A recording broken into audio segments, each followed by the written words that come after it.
Good morning. Meeting is now called to order. The items from the public. Want to state your name for the record, please? Corey Rodriguez, Martinsburg. First thing I want to say is the other day, Tuesday, went to the DOH meeting on the proposed Welcome Center. There was, other residents there. That was good to see, hear them speak out. I seen Steve and Eddie there.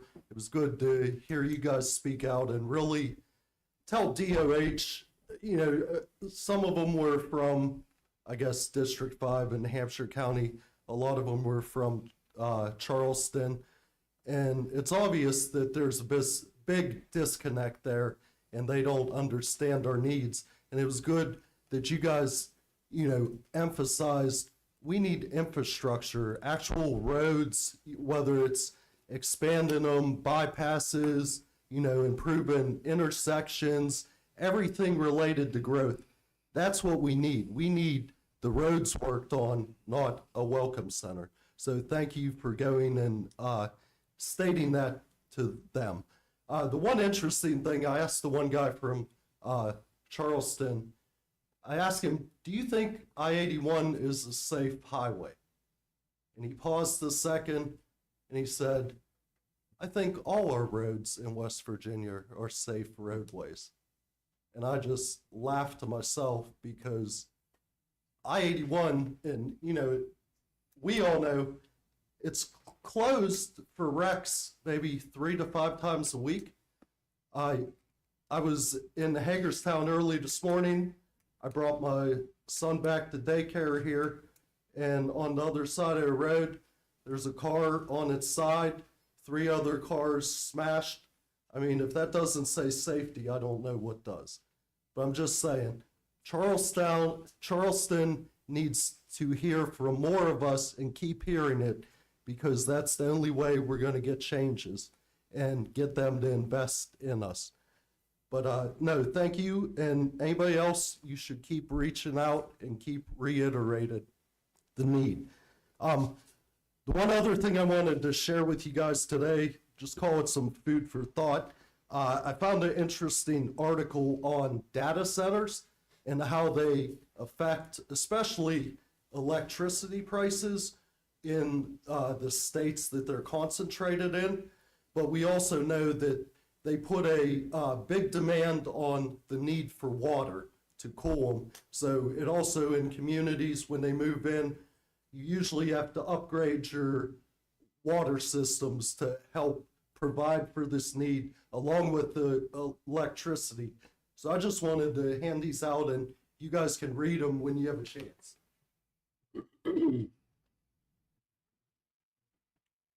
Thank you. Thanks, Corey. Put your number on that sheet again for me, would you? Yep. I had yours on that postal card that I carried it for a while.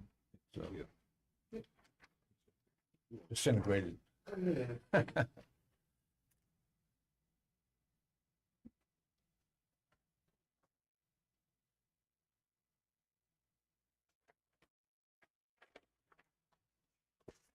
Just so you know, the one that we are probably going to get does not require water to cool Okay. the thing. It's got a coolant system, so that's not going to be an issue here.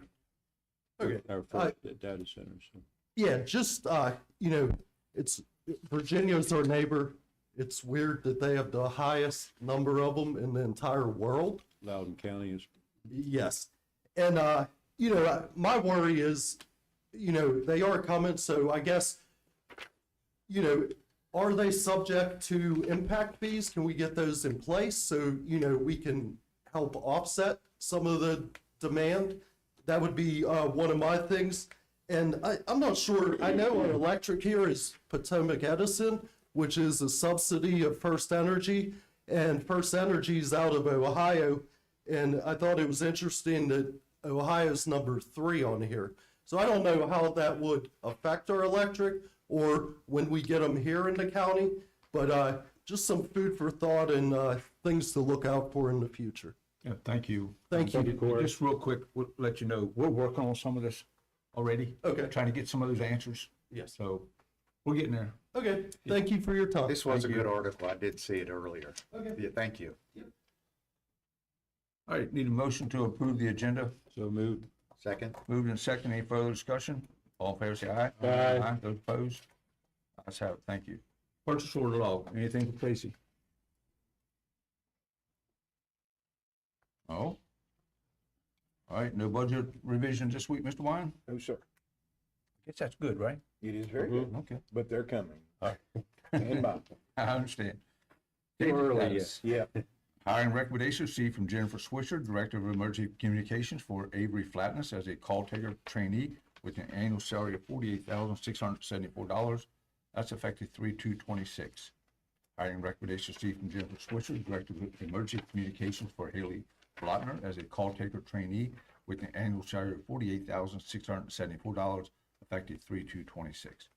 Hiring recommendation received from Jennifer Swisher, Director of Emergency Communications for Jody Dieter as a call taker trainee with an annual salary of $48,674. That's effective 3/2/26. Hiring recommendation received from the Honorable Anthony Petrucci, County Clerk for Stephen Brittner as a part-time voters clerk with a compensation rate of $20 per hour. That's effective 2/1/26. Change of status received from Martin Roberts, Fire Chief, for Steve Sawyer, Lieutenant, for a promotion to Captain with an annual salary change from $87,327 to $91,691. That's effective 2/16/26. Change of status received from Martin Roberts, Fire Chief, for Justin Shank, Lieutenant, for a promotion to Captain with an annual salary change of $84,784 to $88,963. That's effective 2/16/26. Change of status received from Martin Roberts, Fire Chief, for Tim Seibel, Lieutenant, for promotion to Captain with an annual salary change from $82,314 to $86,371. That's effective 2/16/26. Change of status received from Gary Wine, County Administrator for Archie Locke, IT Specialist. 3, for a 10% increase due to promotion to interim IT Manager with an annual salary change of $91,824 to $101,607, and that's effective 2/1/26. February 3rd minutes and February 5th minutes, everyone was here, so we can leave those in. We have a letter of support.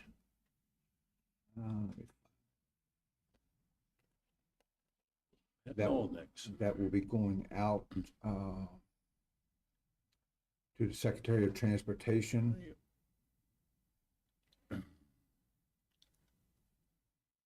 And that's for the Panhandle Rec Path. REC path. And that connects Jefferson County basically into Berkeley County, is my understanding. And that connection will also, that line will also run from the Eastern Regional Jail to War Memorial Park. So we have a letter of support from the NPO for that project. I would like to make a motion that we approve that. We can, it's in our consent agenda. So we don't We're gonna need to? approve it as Okay. and Fair also a letter of support for the Harold Drive project, Yes. which we've Which is discussed the wonderful other night news. with Department of Highways. Wonderful news. Yeah. Have a bond release from Valley Storage, Inwood, that's for grading and stormwater management. BCP file number 2407-195, and it's tied to 2407-194, 2110-379-023-14, and 2305-0247. That's LOC number BX0033517. Engineering makes that request. I got anything for Brian on that? Right? And the next is the Department of Homeland Security 287G fund. Gary, you want to cover that for us? I can. So as the commission is aware, in the past, you approved the sheriff's department and the ability for them to work with the Department of Homeland Security. And in that approval, you knew that there would be funding coming back as a reimbursement from the federal government.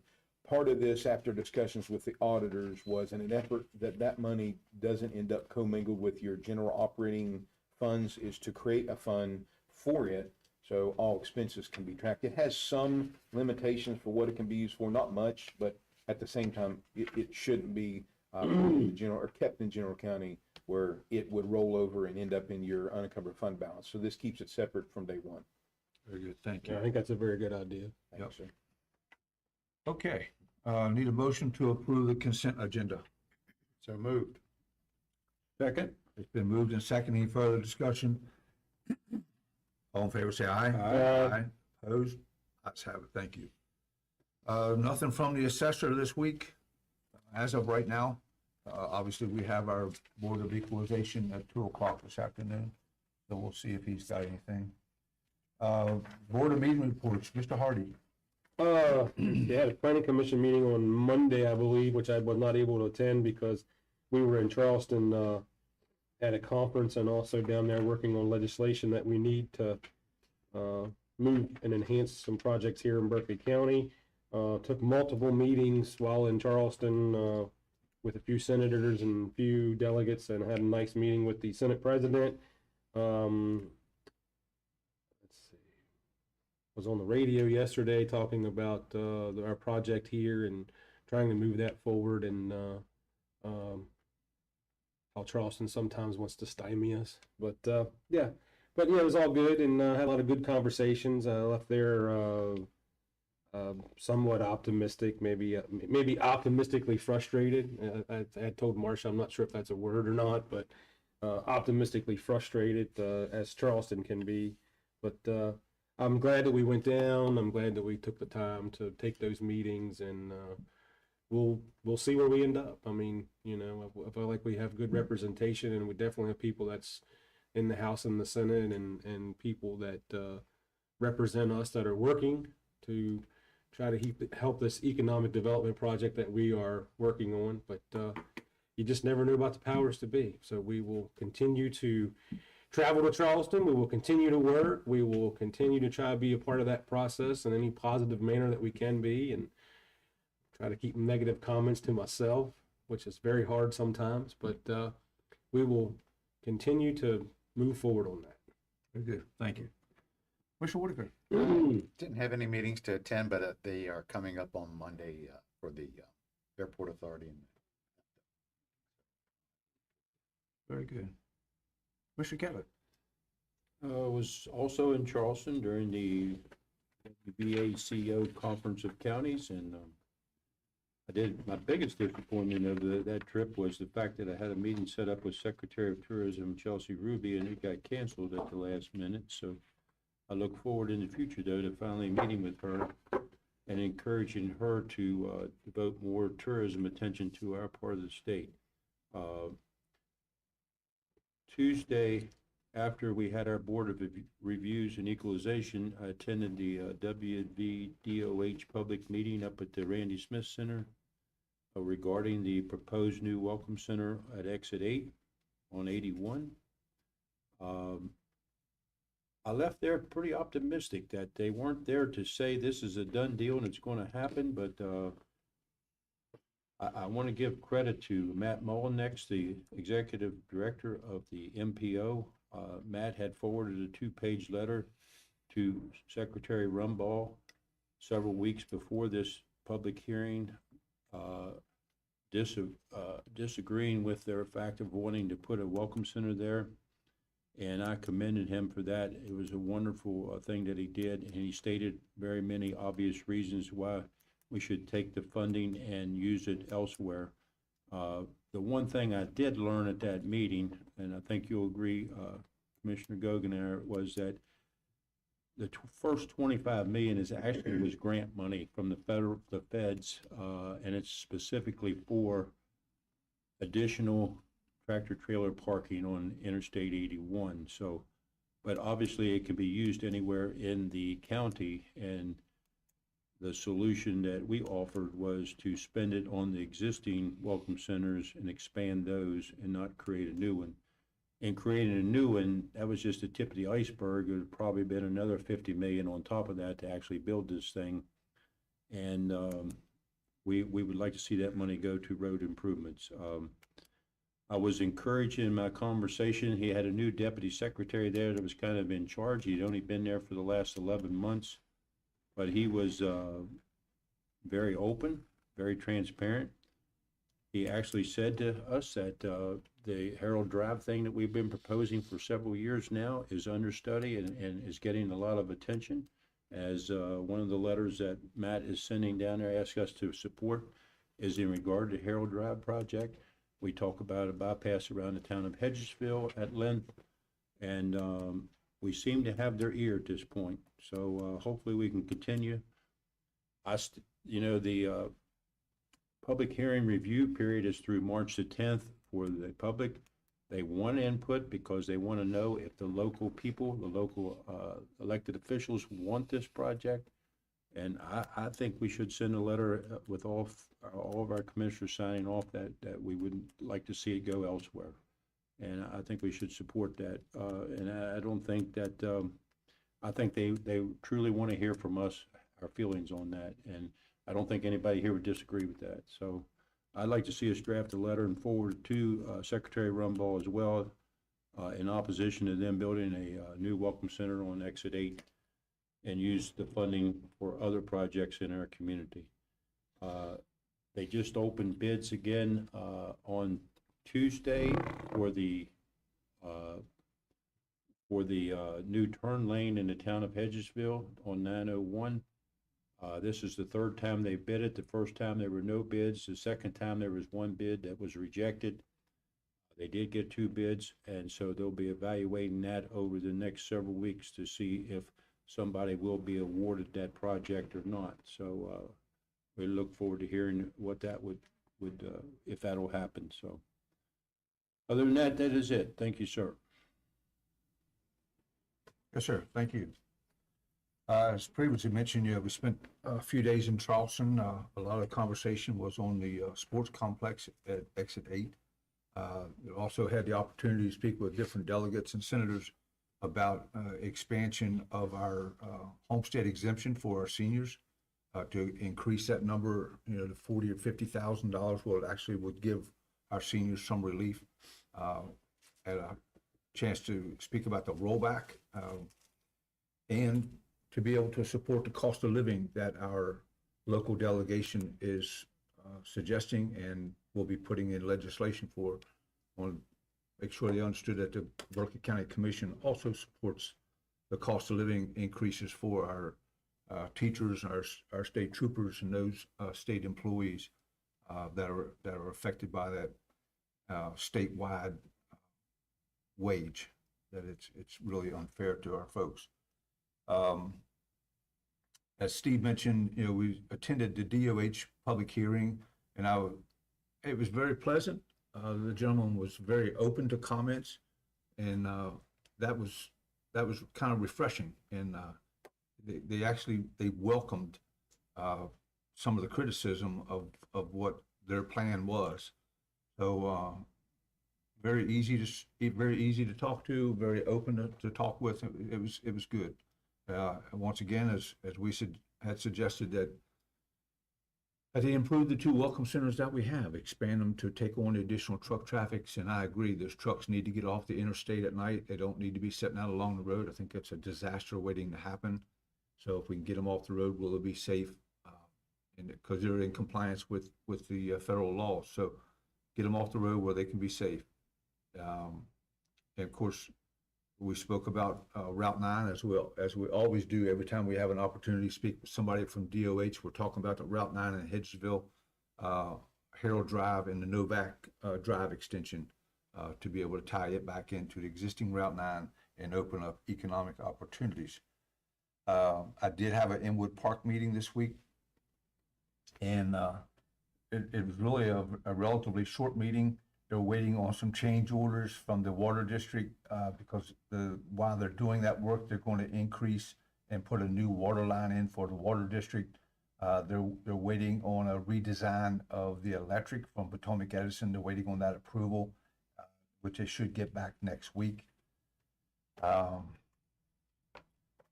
waiting on some information on the aeration system for the pond. which they'll be using the existing well that's there that the water district drilled when they were looking for additional water. So we'll be able to use that well to help keep that pond nice and fresh and keep it aerated.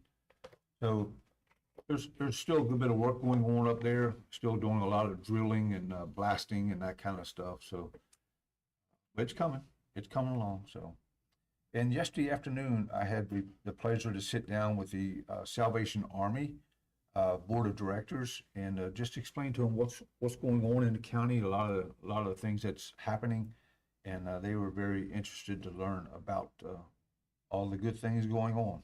So, we also spoke about some of the challenges that we have. So that'll take care of my meetings this week. Can I say one more thing about the road project? Yes, sir.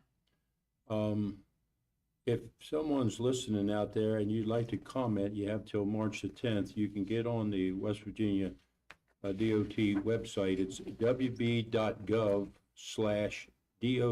comment. And you have till March the 10th to offer those comments. I think of the people that were there from the public. I don't know that one person supported this to happen. And I truly believe this, a lot of times when you have a public hearing, the decisions are already made as to what they're going to do. But I really feel this time that the comments will be taken and that this project is not a done deal at this point, and maybe it will be put to some other use other than that particular new welcome center. So I encourage people in the public, means as much or more to them hearing from you than it is from hearing from us. Sure. And would you please comment and take the time to get on their website to do that? That would be a big help to us. So, Thank you. I have a reappointment packet that's received from Linda Barnhart for Berkeley County Planning Commission. I'm so glad that Linda sent that back in. I'd like to go ahead and make a motion to reappoint Linda to the Planning Commission, if I could go ahead and do that. I'll second it. So she's been a longtime member, and she served as president of that board for quite a while and runs a very, very nice meeting, works well with the staff and the public. Linda is a wonderful asset to this community. She has been involved with the Planning Commission. She's big on Meals on Wheels, and she could cook a flip-flop. I mean, she's a wonderful cook, and she's a very sweet lady, and she is very, very dedicated to the Planning Commission and has been on there for a very long time. And like you said, she runs a very tight meeting, and I'm always impressed with her. And maybe when other people's tempers flare, she keeps herself calm. So she's truly an asset to Berkeley County, and it's a pleasure to serve with her. It is, certainly. All right, it's been properly moved and second to reappoint Linda Barnhart to the Planning Commission. Any other comments? Need a motion to approve? I'm sorry. All in favor, say aye. Aye. Aye. Those opposed? Ayes have it. Thank you. And we do have a new application received from Marty Fuller for the Berkeley County Fire Service Board. So if you could set Marty up for an interview, if you would, please. Thank you. Next up, Commissioner Hardy, introduction of our honorary commissioner. Yeah, good morning. We have Aaron Stewart here this morning from Faith Christian Academy. Aaron, if I can get you to stand up there in front of the flag, we'll get you all sworn in right here. Yes, sir. Get you to raise your right hand and swear and repeat after me. I, Aaron Stewart, I, Aaron Stewart, do swear do swear that I will uphold the Constitution of the United States that I will uphold the Constitution of the United States and the Constitution of the State of West Virginia, and the Constitution of the State of West Virginia, that I will work hard to fulfill my responsibilities that I will work hard to fulfill my responsibilities to the office of Honorary Commissioner, to the office of Honorary Commissioner, to which I have been appointed. to which I have been appointed. So help me God. So help me God. All right. Thank you very much. Thank you for being here today. We appreciate you. We got a little certificate here for you, and we're going to get a picture here in just a little bit. If you want to tell us a little bit about yourself, we know that you go to Faith Christian Academy, but maybe like what your hobbies are and what you're studying, and have any siblings, and what your hopes and dreams are. Maybe where you want to go to school and what you want to do. Absolutely. Well, as you have heard, I'm a senior at Faith Christian Academy. Okay. This upcoming year, well, throughout this year, I've been studying things like calculus, some AP classes, because I hope to and have received an appointment to attend the United States Military Academy of West Virginia. All right. Wonderful. Wonderful. I'm doing my best to prepare myself to excel in that environment. I have some hobbies. I'm a member of the Civil Air Patrol at the Martinsburg Composite Squadron on the other side from the 167th. I'm a nationally registered EMT and volunteer at the Shepherdstown Volunteer Fire Department. I'm doing what I can to help serve my community, state, and nation. And then hopefully, as I go through West Point, I'll route into the medical field and become a combat physician. That's my goal. Those are lofty goals and those are honorable goals. And, you know, it's so exciting to see young people that are willing and interested in giving back to community and giving back to their state and their country. Just very, very impressive. And we're glad to have you here today. You guys have any questions? I'm continuously amazed by our young people that come in here, and I would tell you, the way you handled yourself already this morning, the sky's the limit for you. So reach high. Thank you, sir. Most people that come are confused about their future, but you're dead on, already knowing what you want to do, and we Yeah. commend you for You have a that. plan, That's awesome. right? I played basketball at the University of Richmond a long time ago, and the best player on our team was named Aaron Stewart. Mhm. He was a tremendous athlete. So if you're half the soldier he was a basketball player, you're going to have a great future ahead. You got a good name.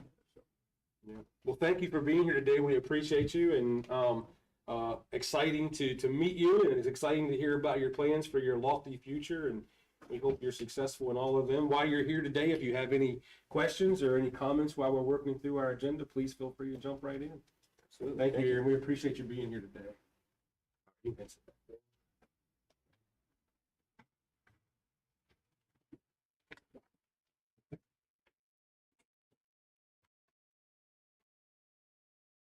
All right, we're right on the money. Have a bid opening at 10 o'clock. Close enough, let's roll. You do, Mr. President. As typical, you do have the certification of publication. It was advertised on your website as well as distributed to vendors of interest. You have 3 responses. It's for another van for the Day Report Center, and Director Zaya has worked his magic again. This is 100% grant funded, and the efforts and the transport efforts of the Day Report Center, those folks have some pretty nice vehicles to ride around in, and it keeps our maintenance costs down, but this isn't a replacement, this is an addition. So just gives Tim another tool in the toolbox to get people in and out of what you well know saves you money in the long run.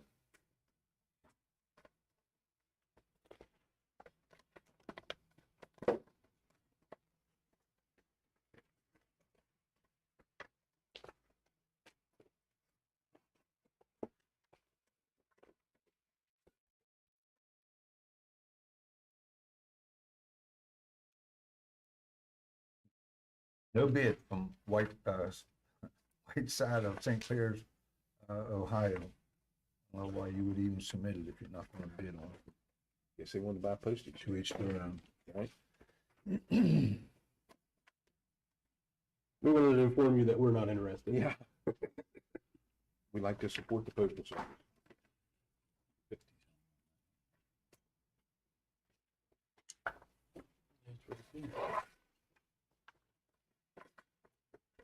The 2026 Ford Transit from Hagerstown, Maryland, $53,904.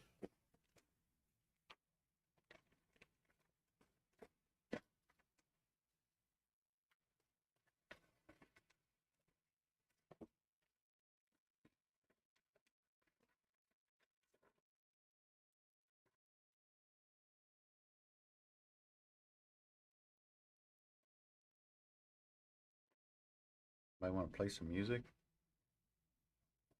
Jeopardy music. Jeopardy music or Price is Right. Dun, dun, dun, dun, dun, dun, dun. We got it.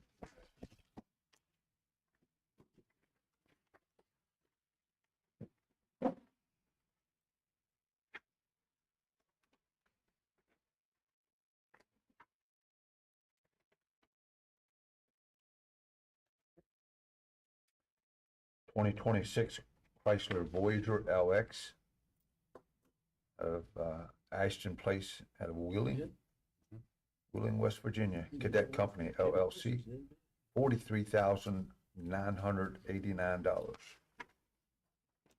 Where you got the last one? That's where we got to know. It's funny, the bid comes from a company out of Wheeling, but the vehicle showed up out of North Carolina. Okay. Takes care of that. Robbie, good morning. Are you ready, sir? Are you ready? Okay.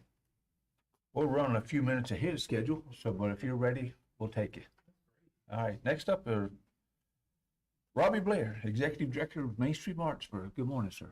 Good morning. Thanks for having me. I actually have some stuff to give y'all. So Sure. Did I just see you were just in DC? Yeah. Oh, you were down there. Made it back last night. Hobnobbing. Yeah, something like that. It was an interesting day to be on Capitol Hill. I'll say that much. Yeah. Thank you. Yes. I saw there was a delegation from the Capitol was down there. President Trump had something for coal miners. I saw that the speaker and a few delegates, a few senators were down there. Rupi Phillips and a couple coal miners and Senator Helton? Senator Helton. yeah, was down there. the coal thing was not scheduled. We had meetings in place, and we caught Riley, Congressman Moore, as he was leaving his office. The only actual person we met with that wasn't staff was Congresswoman Miller, which obviously we're not in her district, but you know, it's still nice to speak with staff about some of the things that we're advocating for. Yeah, I think the president does some off the cuff kind of things, and hey, we're gonna do this today. So Yeah, well, my peer over in Point Pleasant, he has a board member that is very persuasive, and she always gets these in-person meetings, right? But we kind of looked at each other and were like, well, I think the White House overtakes Sandy and Point Pleasant, so Yeah. we weren't too offended, but it was a good day, and you know, hopefully some of the stuff that we all were advocating for makes its way through both chambers. I mean, last year I've been doing Hill Day for Main Street America for 4 years now. We started, there were maybe 6 states that participated. There was over 28 states represented, 168 meetings across Congress. So yeah, Washington D.C. is always fun for a day or two. yeah, it's cool. My wife works down there, so she got to double dip. She got to see all her colleagues, and you My know, oldest daughter lives there. Yeah. She lives right over there in Nova, yeah, in what they call the Capital Triangle. sure. And she likes it, but Yeah, we accidentally saw the monks walking through. We had a meeting, waiting for our next meeting, and then here's a whole group of people walking through. I guess there's some monks going through town, They and walked from Texas Yeah. all the way through the cold weather, said some were barefoot, some were just, it was quite a statement. to you be never know made. what you're gonna see Yeah. when you're in the Yeah. Capitol. That's for I'm sure. glad you enjoyed yourself, Robbie. Yeah, it was good. It was Looking good. forward to food truck. Well, that's something I'm going to talk to you about here. I know you guys see a lot of these presentations, so I'll keep it short. In a nutshell, we had a really great year last year. We overcame a lot of different hurdles to have a really successful financial year and organizationally for Main Street. Our festivals had great crowds. We saw an increase in private investment to our organization. And we were able to continue to do the work that we set out to do. Namely, we sent out more funds to local small businesses through our USDA revolving loan. We organized over 75 micro gatherings through our ambassador program last year. And we continued to share stories of our small business community.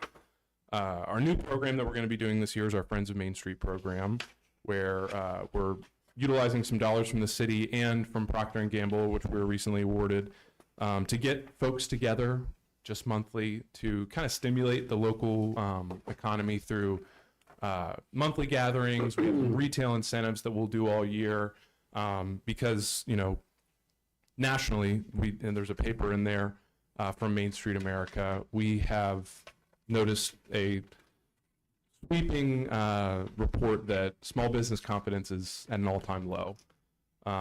And revenue projections are coming in lower than most small businesses would like.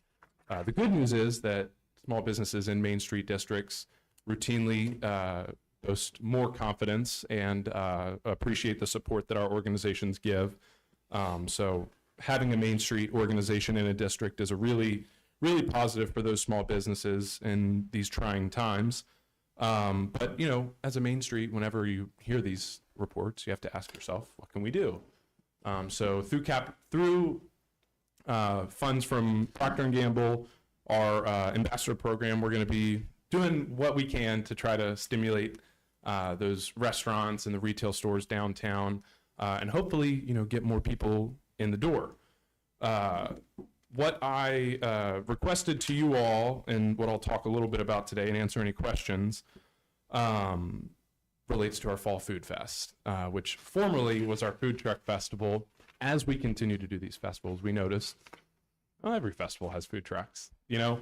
And the novelty, the further we got away from the pandemic, the novelty of food trucks was wearing a little bit. And it also is apparent that, you know, we have a clear identity with St. Patrick's Day. We have a clear identity with why people are coming together for Christmas. We wanted to give that event something that made a little bit more sense, not just bringing food trucks down.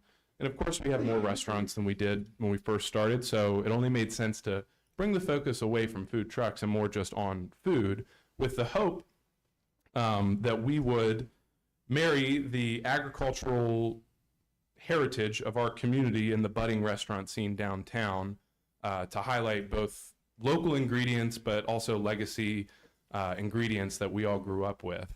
Obviously, we're a growing community. The more people that come here, the more those things are lost on people, right? So we're bringing back our fall, we're continuing our Fall Food Festival, but the night before we are adding in something we used to do, but stopped during COVID, our Farm to Fork dinner. We hope to, with the support of you all and other folks in the business community, we are hoping to not only patronize our local farmers, but highlight their work and our county's rich agricultural heritage through this ticketed dinner downtown in conjunction with this Fall Food Festival. We feel that this is a great way to not only make lifelong residents proud, but to also educate all the people that have adopted this community. So that along with our Friends of Main Street is our new endeavor for the year, while also hopefully maintaining and continuing to grow what we already do. So any questions, happy to answer. Very good. Thank you for the work you do. I know you guys are busy. And if anybody ever needs an outside event chosen on a beautiful weather day, contact Robbie first. You've been very, very good at choosing those dates. And I'm avoiding looking online right now to see what St. Patrick's is, because it's been such a harsh winter. I'm a little nervous, but you know, people like to get out. Doesn't matter the weather. but you guys really put a nice event on. You know, Thank you. When you bring everybody in, it's always a great day. Thank you. Robbie, you're getting some funds now from the CVB, correct? And Not without. We don't get funds unless we go to them and ask for a very specific ask. and have you done that? And We you have. received some. Have you gotten what Some, you've asked yes. for? We have not gotten what we asked for, no, but Okay. we have received funds from them. Can you tell me off the top of your head what that amount of money you asked for? We asked for, they have a seed loan that, or not loan, excuse me, grant, which I believe the Miss West Virginia pageant has taken advantage of to bolster tourism through events, what have you. And it's the amount of $30,000. We went for our Christmas festival because, as you alluded to, we have these great festivals, they're outdoors. We really offset a lot of those costs by selling alcohol. When we have a Christmas event, we don't do that. And the cost of the event is quite high because we have to do so much to make it free for the community, right? We have the petting zoo, we have the kids zone, we have lots of different things that we want families in the area to enjoy without us saying, like, we need you to pay for that carriage ride or we need you to pay for whatever. So that one made the most sense because we don't have as much income to offset the high costs of putting on a festival like that. And yeah, we received $5,000 from them for marketing purposes. And that was the max that you got? That was it? Yeah, we got 5,000 But from it that. goes to 30. Yes, it does. So they can give you anything within that. And that's decided through their board. Correct. Yep. HD was in, I'm sad he's not here, because he was in a lot of those meetings as our liaison to you all. And he I'm sure can comment a little bit about some of those discussions. Well, my thought would be if you could ask for 30 again and maybe, for multiple events instead Sure. of just one, and then maybe you could get a Tourism lot more support. this time, so. Yeah, we usually work really well with the CVB to get some reporting numbers on their, like they used to have a service called Placer AI that can really track not only just how many people come to town, but also, Where they come from.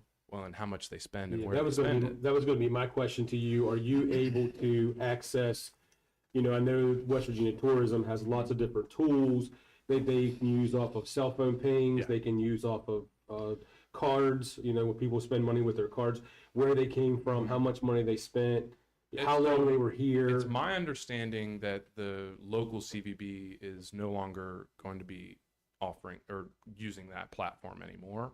It was a great tool that we, tried to take advantage of for not only, our reporting to our board and, folks like you all, but as we go out and market this thing, like last year we had an article that was written that this is the largest St. Patrick's Day festival in the state.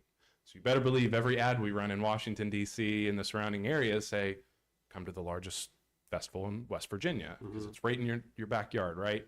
So it helps with marketing and with obviously reporting back to agencies like you all.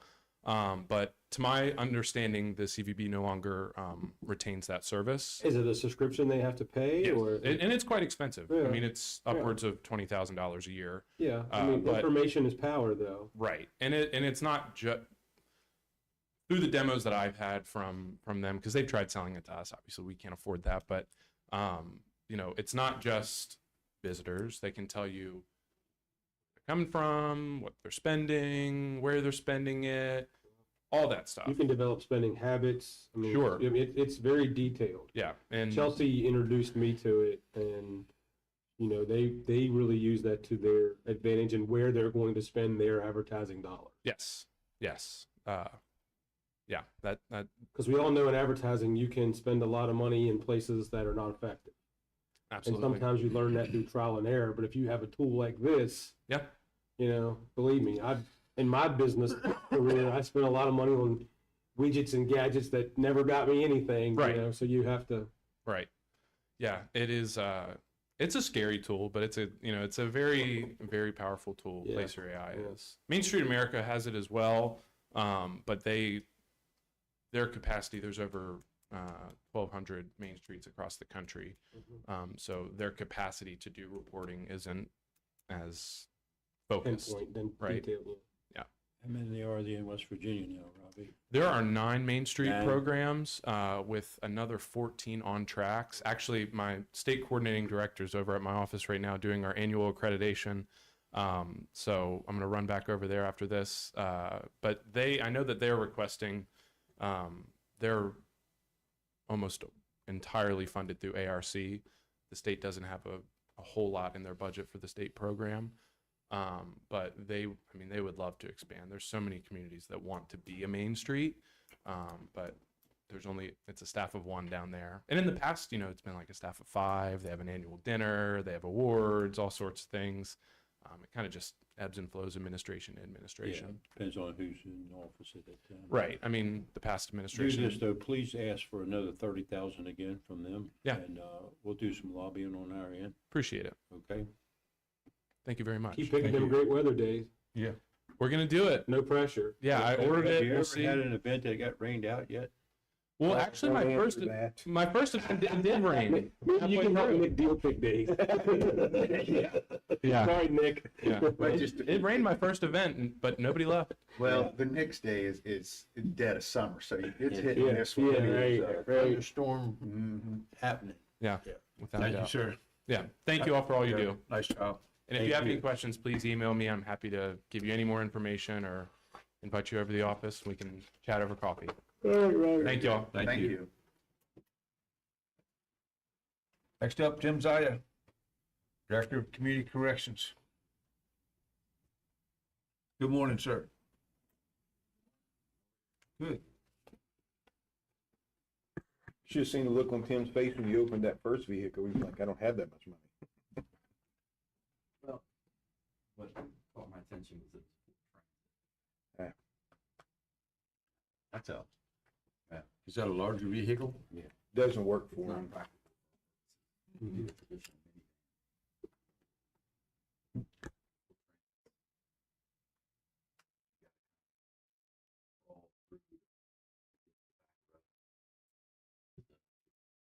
Well, good morning, everyone. I have, set up. I have three budgets to, present here this morning.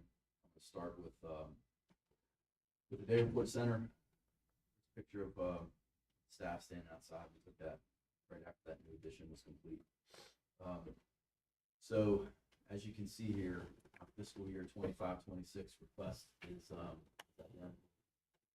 it's 26-27. I'm asking for any increases in any lines. Contracted services line is our largest. We pay for our electronic health record that we use to bill Medicaid. It's a requirement. We pay for our drug screening lab services. That's the lion's share of the contracted services. Our drug screening lab services with Redwood for our urine drug screening is the largest line item, followed by the electronic health record. And then supplies and materials, of course, are paying for some of it's obvious, but our teacups, our instant read drug screening cups, we're going through about 2,400 a month currently. We pay for our sweat patches out of that line. We pay for our other drug screening supplies, gloves, and toilet hats, and such, and then miscellaneous office supplies. And our professional services, we're paying for scram monitoring, for dry blood spot drug screening.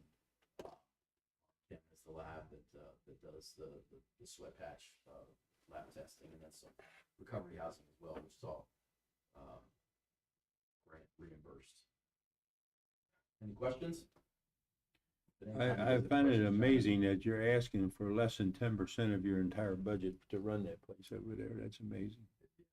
It's phenomenal, actually. I So mean, let me offer this. Tim also assumed the responsibility for doing your drug test that used to cost you a lot of money. And you'll notice that he's not asking for more, but he rolled that into his efforts. So he supports you and helps you there also. So it's a huge deal. This is a snapshot of weekly activity. You might notice if you walk out of the building here, the parking lot's usually pretty full. It's a busy place. We have an average of 400 active participants over the last 6 months or so. Fluctuates between 390 and 420. I'd say that 400 is a good average. We're running about 125 hours of groups every week, which is up from last year. 95 hours of individual therapy up from last year. I put 2,300, but I looked at those yesterday. It's actually closer to 2,400 a month that we're doing for drug screens, and then about 175 individual peer code sessions being held. And Kathy just told me the day before yesterday that we've exceeded 100 people now that we're transporting on a weekly basis. Many of those people we transport multiple times a week. They're there 3 and 4 days a week.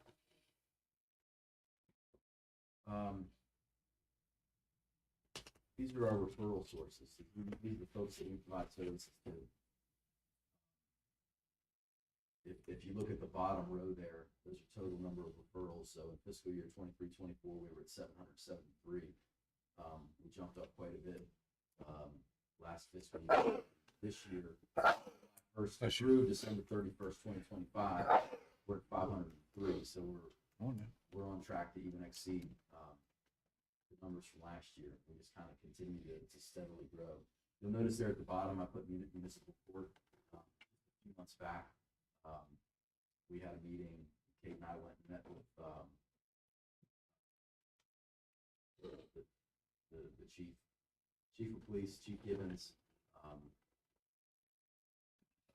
Judge Buck, and Sayre to talk about them sending folks to us for Day Report Center, substance abuse treatment, community service, and home confinement. And they did indeed start sending some referrals. So right now we've received 6 home confinement and 19 community service. None for substance abuse treatment yet, but we've begun providing services to the municipal court here recently. and that's never happened in the past. No, years ago we met with them and talked about it, but never went anywhere. Interesting.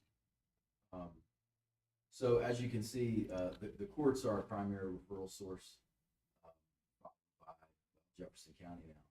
Jefferson County courts sending quite a few. And then Is that still going okay on your end? Jefferson County? Yeah. Yep. Good. Yep, all's well there. How far out do you think they are before they stand up there? And Minimum of a year. Mhm. I'd say minimum of a year. Probably more like 18 months. Gotcha. Yes. January 1 of 28, probably. Here's some drug screening data to share with you. Drugs of abuse kind of ebb and flow. That's just always been the way that it is. Back in 22, 23, well, THC is the most common drug of abuse, probably for obvious reasons, but back in 22, 23, fentanyl came on the scene. Well, 17, 18. I pulled those just because I thought you might be interested in seeing it. Back in 17, 18, traditional morphine-based heroin was the primary drug of abuse. Oxycodone was readily available on the streets, for the prescription pills, but that changed quite a bit. Morphine-based heroin kind of just disappeared. Very small percentage, as you can see, as you move up through the years. Fentanyl took over, and 22, 23 it was mostly fentanyl.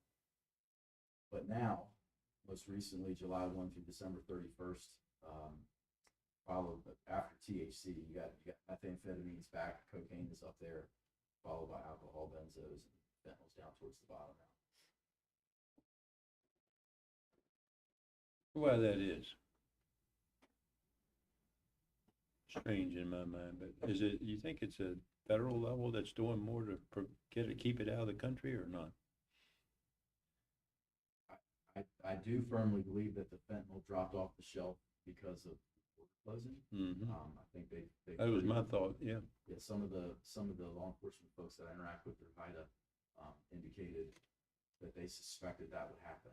Most of it come through Mexico, and of course they say it comes from Mexico, from China, so. Yes. Wait, it comes China, from Mexico. Yeah, it comes from China, and it's easily. I mean, they send it over. It's easily synthesized in Mexico to fentanyl. I mean, they send Yeah. over the raw ingredients, and then they synthesize it in Mexico, and then it comes across the border. So, I mean, I think there's been work done at the federal level to try to keep some of it coming out of China too. I mean, so, but there's always going to be some. Yeah, there's going to be drugs available in some fashion, and people are going to use them. Our DUI program. Let me go back.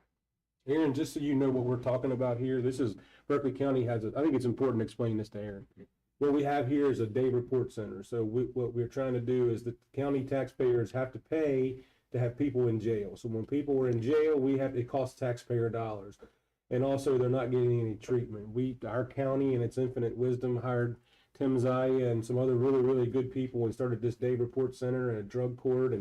And we have all these things that are in place that people that have drug addictions and people that have problems, instead of just locking them up in jail and costing taxpayer dollars, we're sending them to this place where they can receive treatment, they can receive help.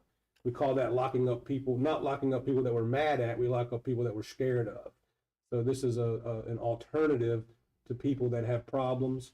And Tim and his staff try to guide them and direct them and try to make them, useful in society, and trying to, people that have found themselves off the path. So, but I think it's important for young people like you to understand that we can't lock our way up out of this. We have to be able to help people and treat people, and while we're doing that, we're saving taxpayer dollars. So that's what this whole presentation's about. It did sound a bit closer to social work than traditional corrections. Yeah, it does, and they offer lots of different ways for these people to help themselves, and then when they stumble upon, we have a way that we can help correct that. So, but Tim has multiple options and treatments for these people. So, sorry, Tim, I thought it was important for our young people to understand. The DUI program began in July of 2024. I didn't know what to expect as far as numbers are concerned, but I wanted to share some of that data with you here. So 65 people have successfully completed the program in fiscal year 24-25. In 25-26 so far, 39 people successfully completed. So once again, as you can see, there's always this steady increase in numbers. There's generally an average of 15 to 20 people actively participating in the course, and there are currently 38 people who are pending, which means they've contacted us, they've started the process, but haven't jumped into a class yet. Any questions about the UI program? Tim, what's the course cost to the participant? $400. That's a number that's set by the state. DMV requires all DUI treatment programs to charge the same amount of money. There are others that charge fees in addition to the $400. We just charge the $400. Okay, so recidivism is one of my favorite topics. As far as I know, I'm the only community corrections director in the state that tracks recidivism. And I think it's extraordinarily important, and I wish that every community corrections program was required to do this in order to be eligible for grant funding. Because other programs can boast about high numbers, high success rates, graduation numbers, and things like that. Not success rates, I'm sorry, high graduation rates. And that looks great when you just hear, wow, you graduated that number of people, that's cool.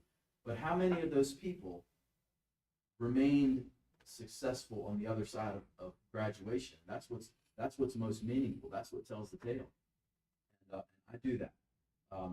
So I share this each year. I'll share it again. According to the Bureau of Justice Statistics, 77% of state inmates released from prison return to prison within 5 years. 77%. I run our recidivism numbers once a year for program graduates 5 years post-graduation. And if you count every single arrest, I ran them again in January, so through December 31st, 2025, 5 years post-graduation. If I count every single arrest, our recidivism rate is 29% roughly.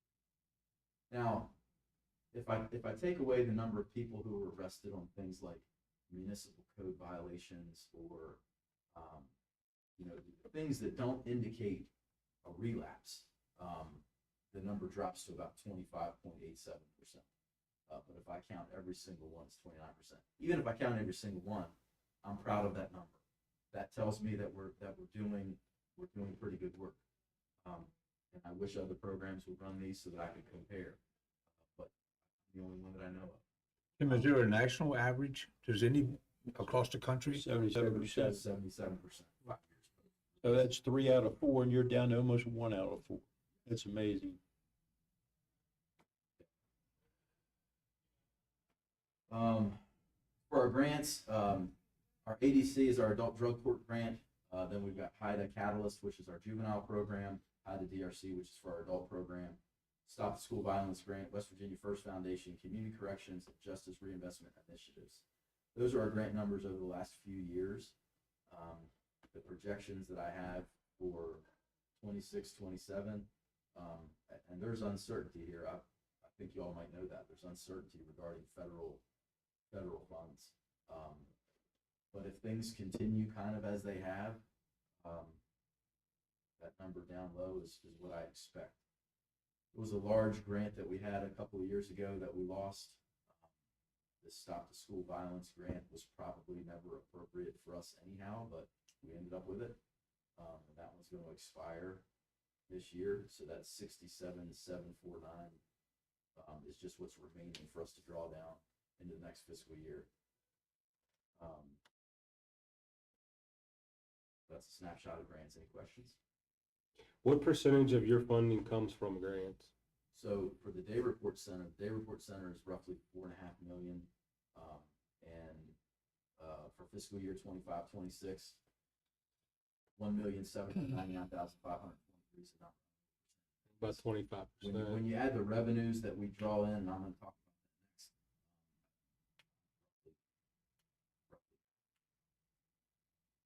Roughly. That sound about right? It's close. Yeah. Your total budget was 4 million, and, That's just the day report center. yeah, just the day report center, yeah. And these are just day report center numbers as well. Resource Center has some grants, I'm gonna share with those, share those with you. You look at it all together, it's roughly. So these are our revenues. We bill the state for the drug screening that we do for them. We do quite a bit of it. We are billing Medicaid for the services that we're able to bill for. We're a licensed behavioral health center, and we bill for quite a bit of the work that the master's level clinicians do, as well as some bachelor's level and PRSS work. And has that reimbursement gotten better? So it's remained about the same. I mean, there's, Well, they weren't reimbursing at all for a while. Yeah. Mr. Hardy's point. oh, Remember you mean when? the state drug screening? Yeah. Yeah, the one that, yeah.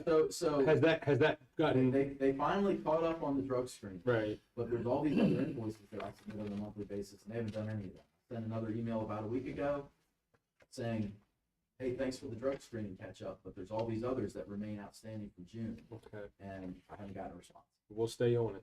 Just keep me posted, we'll stay on it. It makes me wanna. All right, so UHS drug screening, Medicaid billing, we have an MOU with the Supreme Court to bill a per diem rate for folks that are in drug court. Scram monitoring, we bill the state for the orders that we get from the courts for folks involved in CPS cases.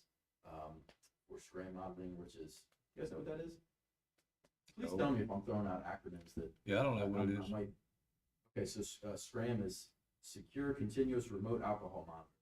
It's like a GPS monitor. It's a strap that's about an inch and a half thick that goes around their ankle, and it indicates whether or not folks ingest alcohol.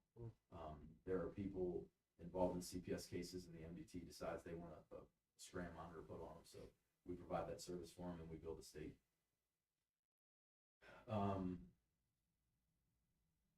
Federal probation, we have the contract with the local federal probation office, so we provide individual therapy and some group therapy for federal probationers. We do some GPS monitoring for DHHR as well, sweat patches, parole per diem. There's a standing MOU with the state DOC that each day that a parolee reports to our office for any type of service, we can bill the state a per diem rate. So that's what those numbers mean. The DUI court's numbers at the bottom. Explain the sweat patch. Sweat patch is a type of, so there's different ways to check people for using drugs. Urine is the primary tool that we use because it's the most cost effective. Sure. However, there are some people that, for whatever the reason, have difficulty urinating, or maybe they've got advanced kidney disease or uncontrolled diabetes. So there's a couple of other mechanisms we can use. Sweat patch is one of them. It's a patch that goes on their upper back. It stays there for 10 days to 2 weeks. It's removed, it's sent to a lab, and it's a great way to check for substances. We also do some dry blood spot drug screening, which is a finger prick. Goes to the lab. It's a very effective way as well. Both of those are more expensive though. So we use them on a limited basis just when we feel the need. Interesting. It puts a patch on you and puts you on a treadmill. We're gonna get a sample. Put you in your vehicle would be a good way too. There's our totals for the day report center, grants and revenues combined, so hope that we'll bring back about 2.5 million between the grants and revenues next fiscal year.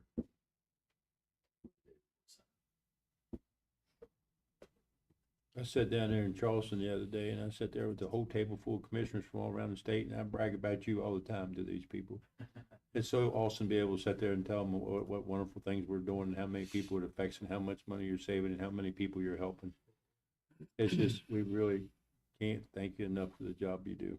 Money savings, the next thing I'll tell you about. So our budget, I thought it was close to 4.5 million roughly. So if the DRC did not exist, that like the legal system has to do something with these folks.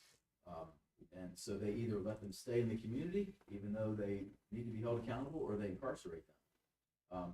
So if we incarcerated all of them, it would cost about 7.8 million just for our population. That's in addition to whatever the jail bill is currently. We'd be over 10 million. Yeah, and they don't have the capacity, so a lot of these Neither do folks- And we don't have the funds. It's a lose, lose, lose. And just think about if you had 400 people in active addiction being monitored, who were allowed to, that impacts the community in a different way. Mhm. It increases crime significantly, and that's difficult to measure just how much, but it would. So, we're saving about $3.5 million, not to mention the fact that we're getting people on the other side of active addiction. And That's where your biggest value is right there. parents stay with their children. They don't have to go through the trauma of having a parent be removed because they're incarcerated, and then all the negative effects from that. Bills aren't paid, Or it's- death. It's a mess. All right, any questions about day report center activity? That's about all I have. Has that new building filled up yet? There's like 2 offices. Yeah. On the third, that's the third floor? No, it's the second floor, Second floor. but they're full. Second floor became, John, if you haven't been over, you should really stop over the second floor and see it now that it's really nice. Tim, what would you call that space? What do you call that We space? need to call it something. Correct. It's so we wanted to have a place where our participants aren't just coming to, they got to show up, they got a drug screen, they got to go to a class, they got to check in, and they leave.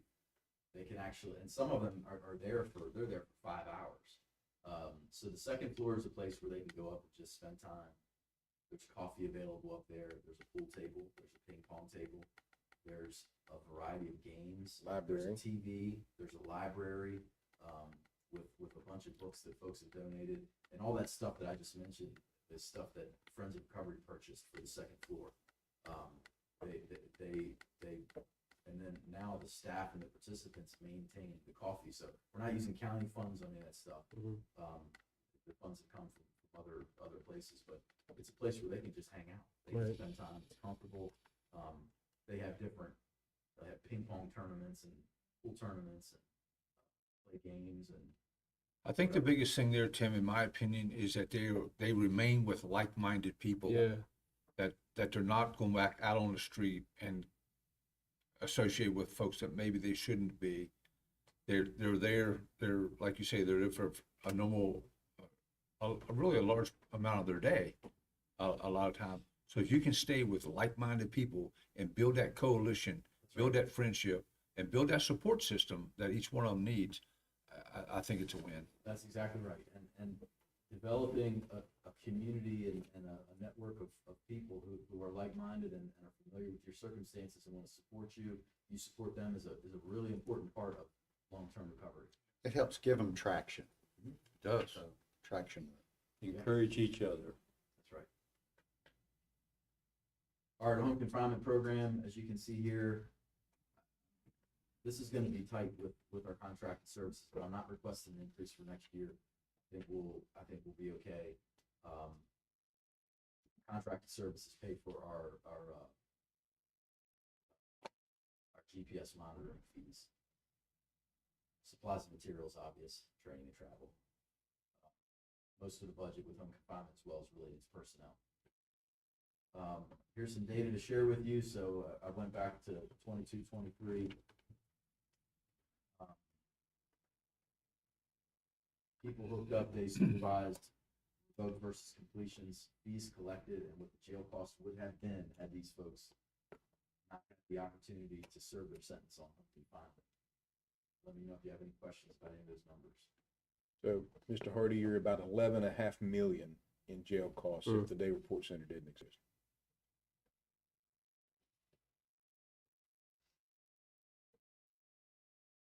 One-fifth of your operating budget. Well, and that's been my thought process all along. So as we continue to talk at the state level about jail bills and who's going to be responsible for them and how we can make the state have some responsibility in that. First of all, you have to have areas where judges do not buy into alternative measures, right? So some judges in some areas of the state do not believe in day report centers, drug courts. They just lock everybody up, right? So they don't even really want to participate in them. If the state was to take over our jail bill 100%, which I don't think they ever would, but there has to be some kind of local skin in the game. So I think that for the state to take over part of jail bills, there should have to be a drug court. There should be these alternatives in place, because if not, there's no, the county could just say, block everybody up, we don't have to pay for them, who cares? So I think what I eventually see will happen is maybe the state will take a piece of it, the county will take a piece of it, and maybe even municipalities will take a piece of it. But there needs to be parameters in place to say, these are the cost controlling measures that the local municipality or county has put in place to help offset costs at the state level. Yeah. And I don't, but the problem is, I've had legislators come to me and say, in my county, our prosecutors, our judges have zero buy-in. They don't want to be involved in these. They're much smaller communities. They probably lock up a lot less people, or maybe they just don't care what it costs their taxpayers.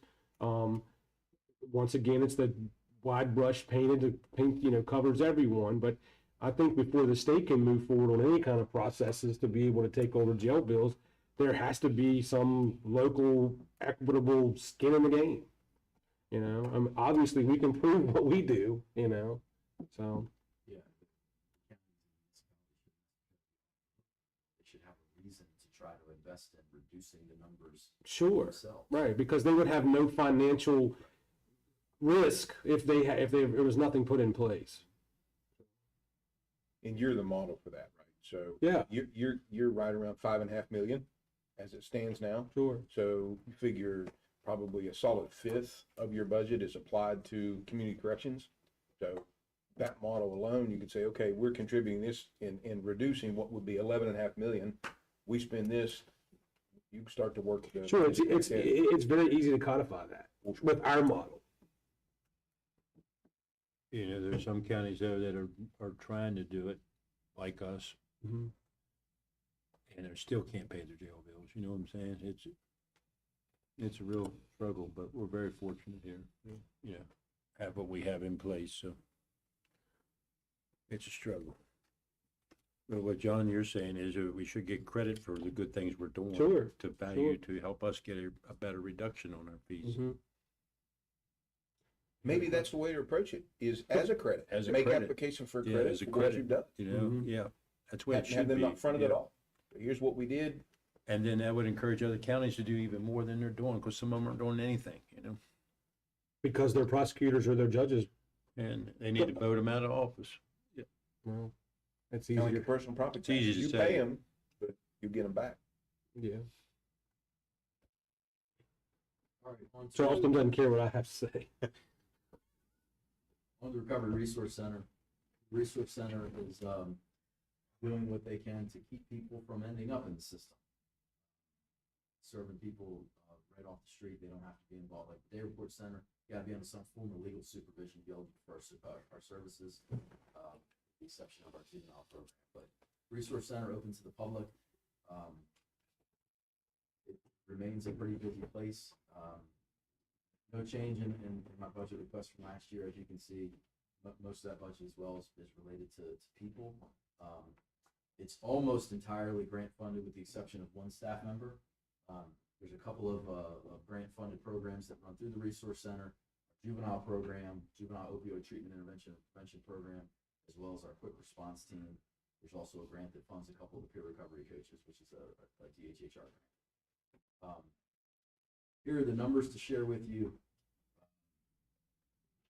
Last fiscal year versus July 1 through 12/31. Advance at those real quick.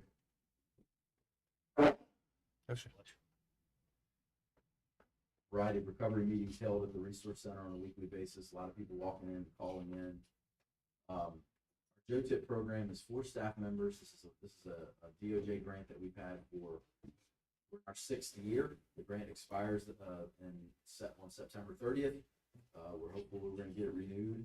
But the JOTIP staff go into the high schools and the middle schools, and they facilitate evidence-based substance abuse curriculum to mainly ninth graders, but also some of the kids in the middle schools as well. Over 4,000 students they interact with. Musselman High, Spring Mills High, Hedgesville High, and then the list on the right. Here's some overdose data to share with you. It goes back 2019, 2020. Overdoses were kind of out of control for a bit.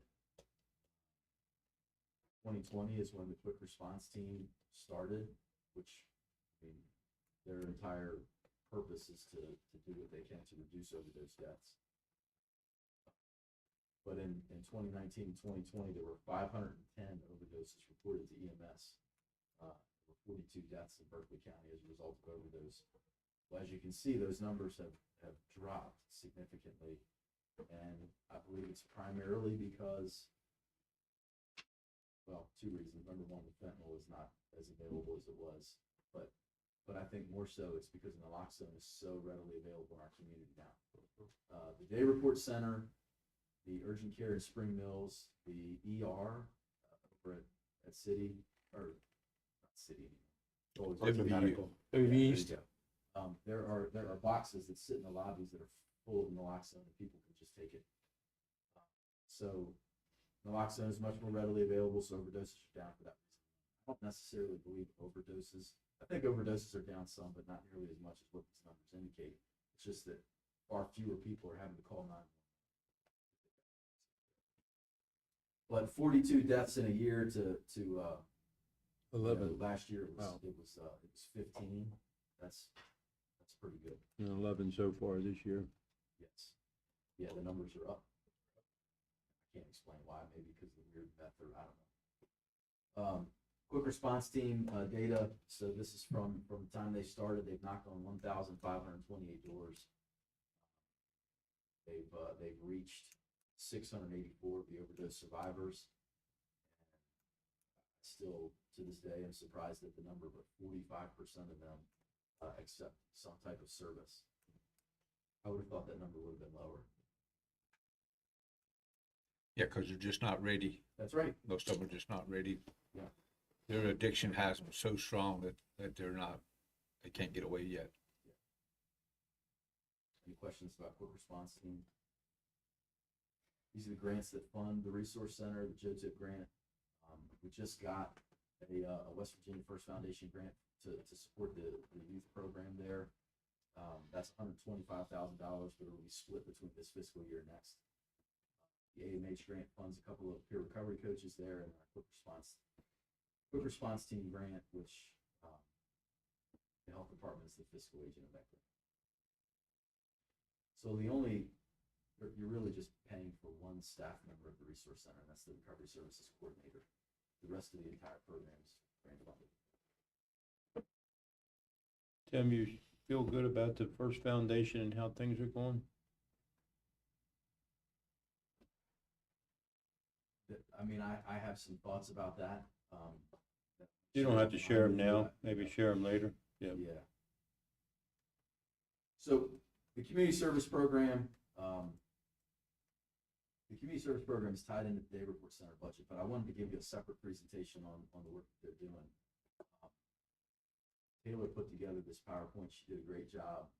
I mean, you obviously know what the community service program is doing, but she made some bullet points for you there.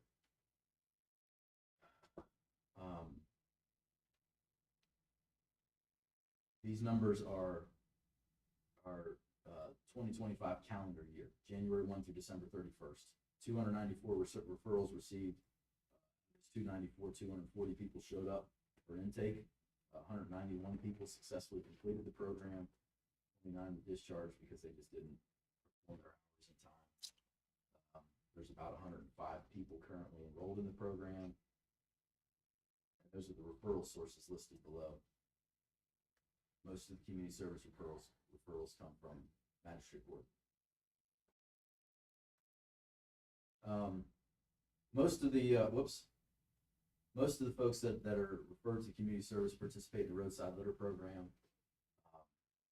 They do it year round with the exception of the last couple of weeks. It's hard to clean up a road when it's covered by snow.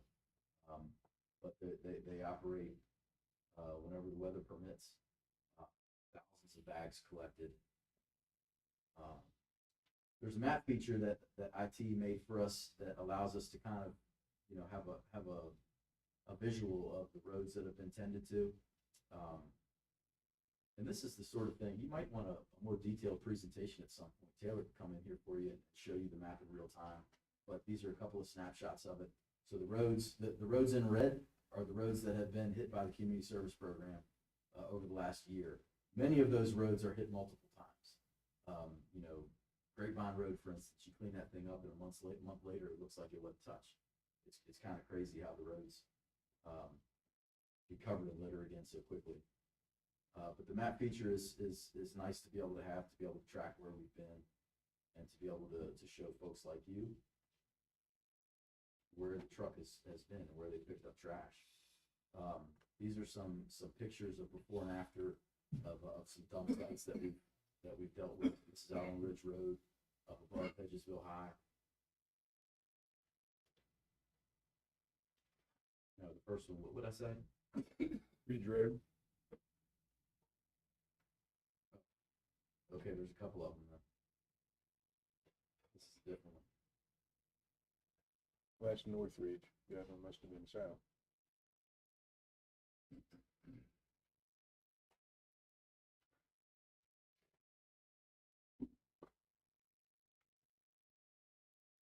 Tire dump.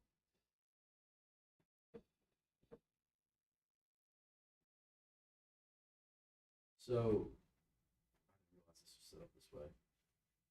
All right, so 3,434 hours have been worked on roadside. If you multiplied that number by minimum wage, somebody would have to pay out about $30,000 to have that work completed. They collected 2,565 bags and 1,568 items that you can't put in a bag, bigger items.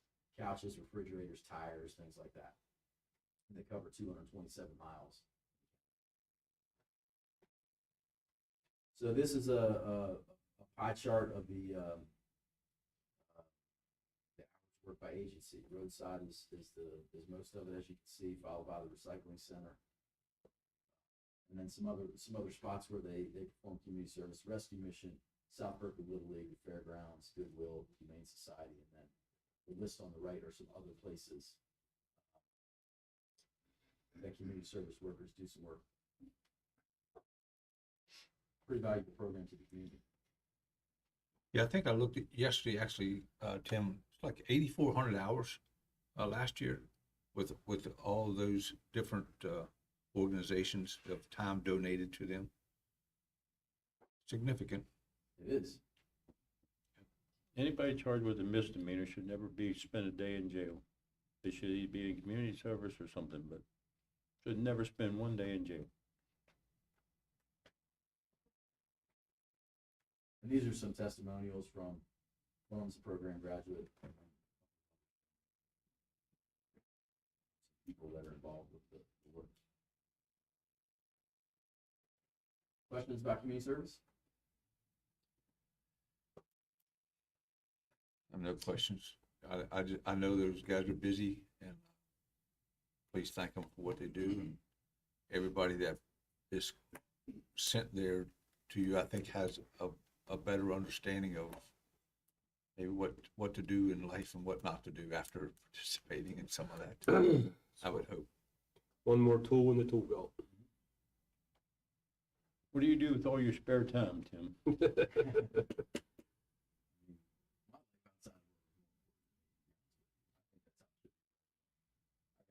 Three teenagers and That keeps you got a busy. little farmette.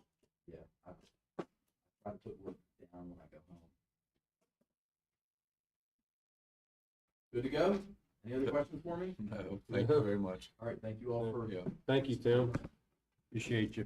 All right, we're going to take a small break here, and we'll get a picture with Aaron, and we'll be back shortly.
All right, we're back in session. Next up is Honorable Rob Blair, Sheriff of Berkeley County. Good morning, sir.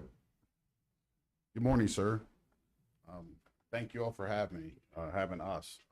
I have my team here with me, and I want to recognize the people I have here with me. They're very instrumental in us figuring out what we're going to ask for increases on, and try to keep each other in check and not ask for more than what we actually need. And I know sometimes it may seem like a lot, but we have a pretty important agency as far as the county goes, and that includes law enforcement and tax office. It's a lot sometimes, but I have good people. I don't know, have I ever introduced Leah, our tax director formally? I don't believe so. Don't Leah think so. Darling, she's our tax director that, when did you start? May. So. What was Leah's last name? I'm sorry. Darling, Leah Darling. Got a good first name. Yeah, of course. I think it's spelled different, but you're right. Mine is Leah, my daughter, so. But Leah is doing a tremendous job. She's came here from Northern Virginia, and I think she's glad she came. Well, welcome. Yeah, good to have you. You all know the rest of my team sitting back here, and they've helped me, tremendously to go through this and figure out what we really need. And if you'll bear with me, I have a few things I want to talk about before I go into each line in our budget. And some of the things that I want to highlight we've tried to do to offset costs in our budget and whatnot, and to help our deputies and help us become more professional and responsive to the citizens. And one of those things and you all were instrumental in helping us get this off the ground. You all on the Civil Service Commission was the contractual agreements that we have that we do now, that deputies are allowed to work on their time off, and we have several ongoing contracts that helps them supplement their income. And it also gives visibility in the county. People see deputies out more when they're out on these contractual details. And a couple of those are Apple Harvest. We've entered into a contractual agreement with them to offset some of the costs when we're working Apple Harvest.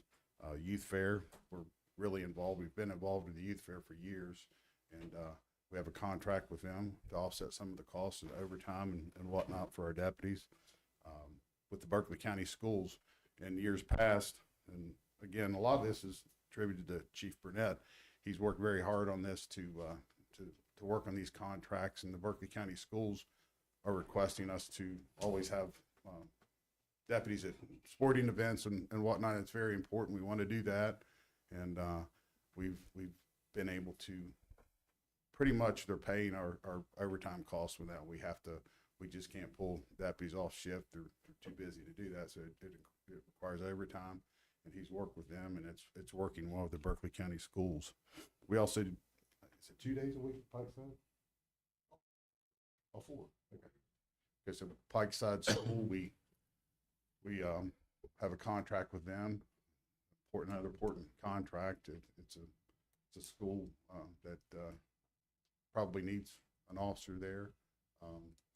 And also one recently that we entered into a contractual agreement with, and it's a 287G program. It's gained a lot of attention with ICE, and that's simply to recover some funds that they're offering through this program. And I think it's good for the taxpayers of Berkeley County to pay federal taxes to come back to this county and help us do our job, and help us to help ICE, and help us to help the community and whatnot. So,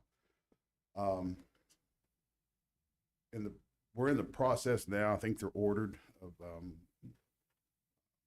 funding new patrol rifles for not only just our patrol units, but also our specialized unit, our SWAT team.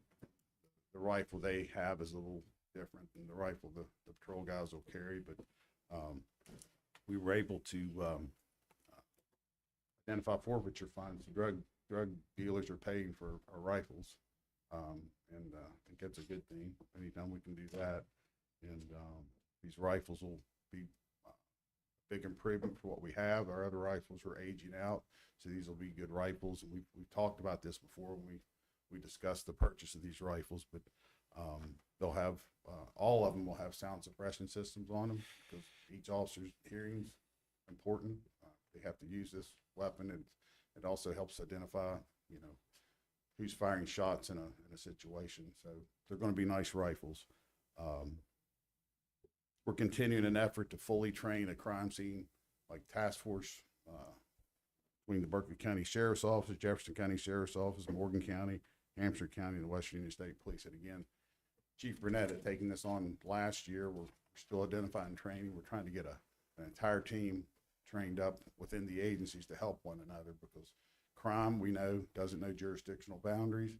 If we need help, whoever's available can come. Crime scenes are very important to get on top of very quickly. So we're still trying to get that solidified, and we've used it already several times, and it's been very, very helpful to have the assistance for other agencies.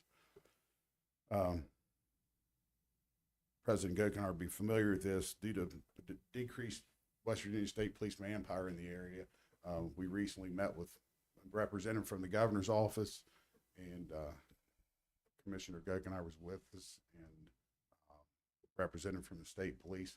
They felt that they needed to go away from the 2-to-1 call ratio because of their decreased manpower, and they I believe initially they wanted to go 5-to-1, something like that. Sorry, 4-to-1.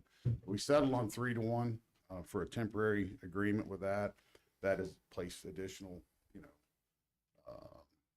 cost on us as far as, sometimes it may create additional overtime or whatever, but it just creates additional work for our deputies.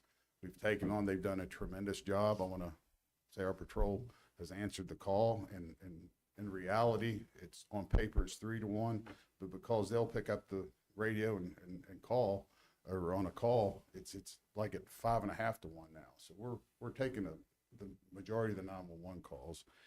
And Rob, do the state police have any plan? Do they have any? Are they looking towards how they're going to address this? I mean, this is an ongoing problem. I mean, both you guys are retired troopers, and the struggle that the state police has. Getting people up here. I mean, they just graduated a class. I think there's another class that's going through. I mean, there's been money put in at the state level to, for a couple of years, they didn't graduate any classes. Right. There was, so I think that's been rectified, and they're trying to get the trooper numbers up. But at some point in time,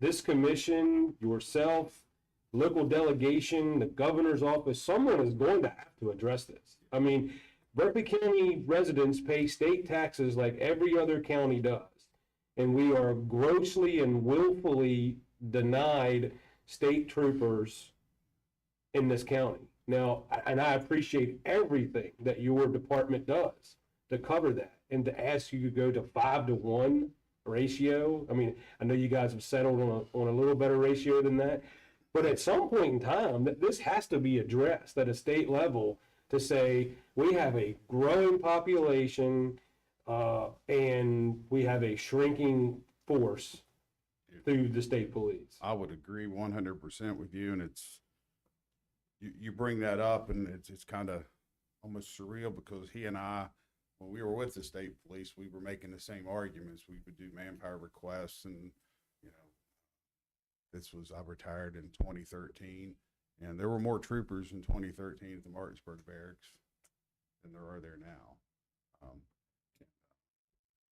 A lot of that's cost of living. It's more expensive to live here in the Eastern Panhandle. And if you're making the same salary, why would you want to come here? It's kind of the thing. But they have, to answer your question, they have addressed that in a way that has probably upset a lot of sheriff's offices throughout the state. And they've come up with a 2-week course for certified officers, and they're getting ready to hire away from city and county officers. And there's a potential that we could lose two pretty good deputies from here. I'd say, have you lost any yet? Not yet. But all around the state, that's what everybody's saying, they're losing deputies to the state police now. And, Especially in the southern counties. yeah, because southern counties you- especially, yeah. You can go, you know, you can increase your salary $25,000 by doing that. But they don't go completely through the state police academy, the same training that you has as a state trooper. And I'm not knocking any of the Right. training. I'm just being factual here. So it's a 2-week Yeah. speed up course, and then you become a trooper. Well, they go through this, I believe 16-week basic course. It's a 16-week basic course. And then they would go an additional 2 weeks. Previously, the state police had what they called a accelerated class that I can't remember how many weeks that was, but they were struggling even to get that. So they came up with this 2-week, and apparently they've gotten a pretty big response. And I'm told that we could potentially lose 2 deputies to that, and they're very, very, very good deputies. And, but, you know, people have to make their own career decisions. And that's part of what I'll talk about. And, Yeah, and I'm sorry to get off. No, that track, but I appreciate the question. 'Cause it's just something that's always very frustrating to me. very frustrating for me. I'm too. sure it is, sir. So the tax office, as previously discussed, this past year has been one of much change and improvement. And I want to mention Lieutenant Bill Christian, who's sitting back here, I believe, still there. He's helped me make some substantial improvements along with Miss Starling and Julie Davis, and then the people I have in positions now. And the personnel changes has increased the efficiency and accountability of that office. And again, I want to thank you all for your help in that, because we made created a different position that wasn't there before, and to create accountability and handling different conservatorships and estates and stuff. And we're still working on every day or every week. We're trying to improve accountability in that office, because that's where, you know, we take in the taxpayers' money. We need to be responsible for that and take that at the highest level of responsibility. Last year, through the governor's highway safety, we got, I believe, $20,000, and that's for extra speed patrols, DUI, enforcement, seat belts and whatnot. And this year, it increased to $32,450. And again, these things are directly attributed to Chief Burnett. He works very hard on getting these things to the Commission on Drunk Driving and the different governor's highway safety to make sure we get these grants, and then we can pass. This is another way we can pass along to the deputies. They can make some extra money and whatnot. And of course, we have a $60,000 grant for checkpoints, and we also purchased through the Commission on Drunk Driving a $10,750 trailer that helps us to set up these checkpoints. And as I mentioned before, we'd agreed back in the first year, I'd agreed that we were going to work with ICE. What had nothing to do with this 287G program. I just committed that as law enforcement, we're going to help other law enforcement. Throughout the process, this 287G program came up. We've signed onto that, and we're going to receive money to offset some of the costs that comes along with that. So, and we did. How long ago was it? Philadelphia. A month ago? 2 months ago? 2 months ago, we were invited to Philadelphia to receive a partnership award with ICE, and we traveled up there, and it's a very nice ceremony. They gave out a lot of awards, but Berkeley County Sheriff's Office was actually chosen in the state of West Virginia, I think Delaware, and Pennsylvania, the 3-state area. We're the agency they chose to give us that award, and met some really great people, regardless of what you read, see in the national news. They're good people just trying to do a job, and they need to be protected, just like our citizens need to be protected. The last thing I'll touch on, and I'll get into the budget. A couple things we're working on now. We're working with Chief of Field Ops, Brandon Truman with EMS to train up a couple medics to work along with our SWAT team. Right now, Lieutenant Christian's our only medic. that we have, and we'd like to supplement that with a couple more medics because this past year we had 26 high-risk call-outs. What's that? A little over 2 per month with our SWAT team. Matter of fact, we had one this morning, and it was successful. And the other day I was here, and I think we had a planned one, then had one that we didn't plan.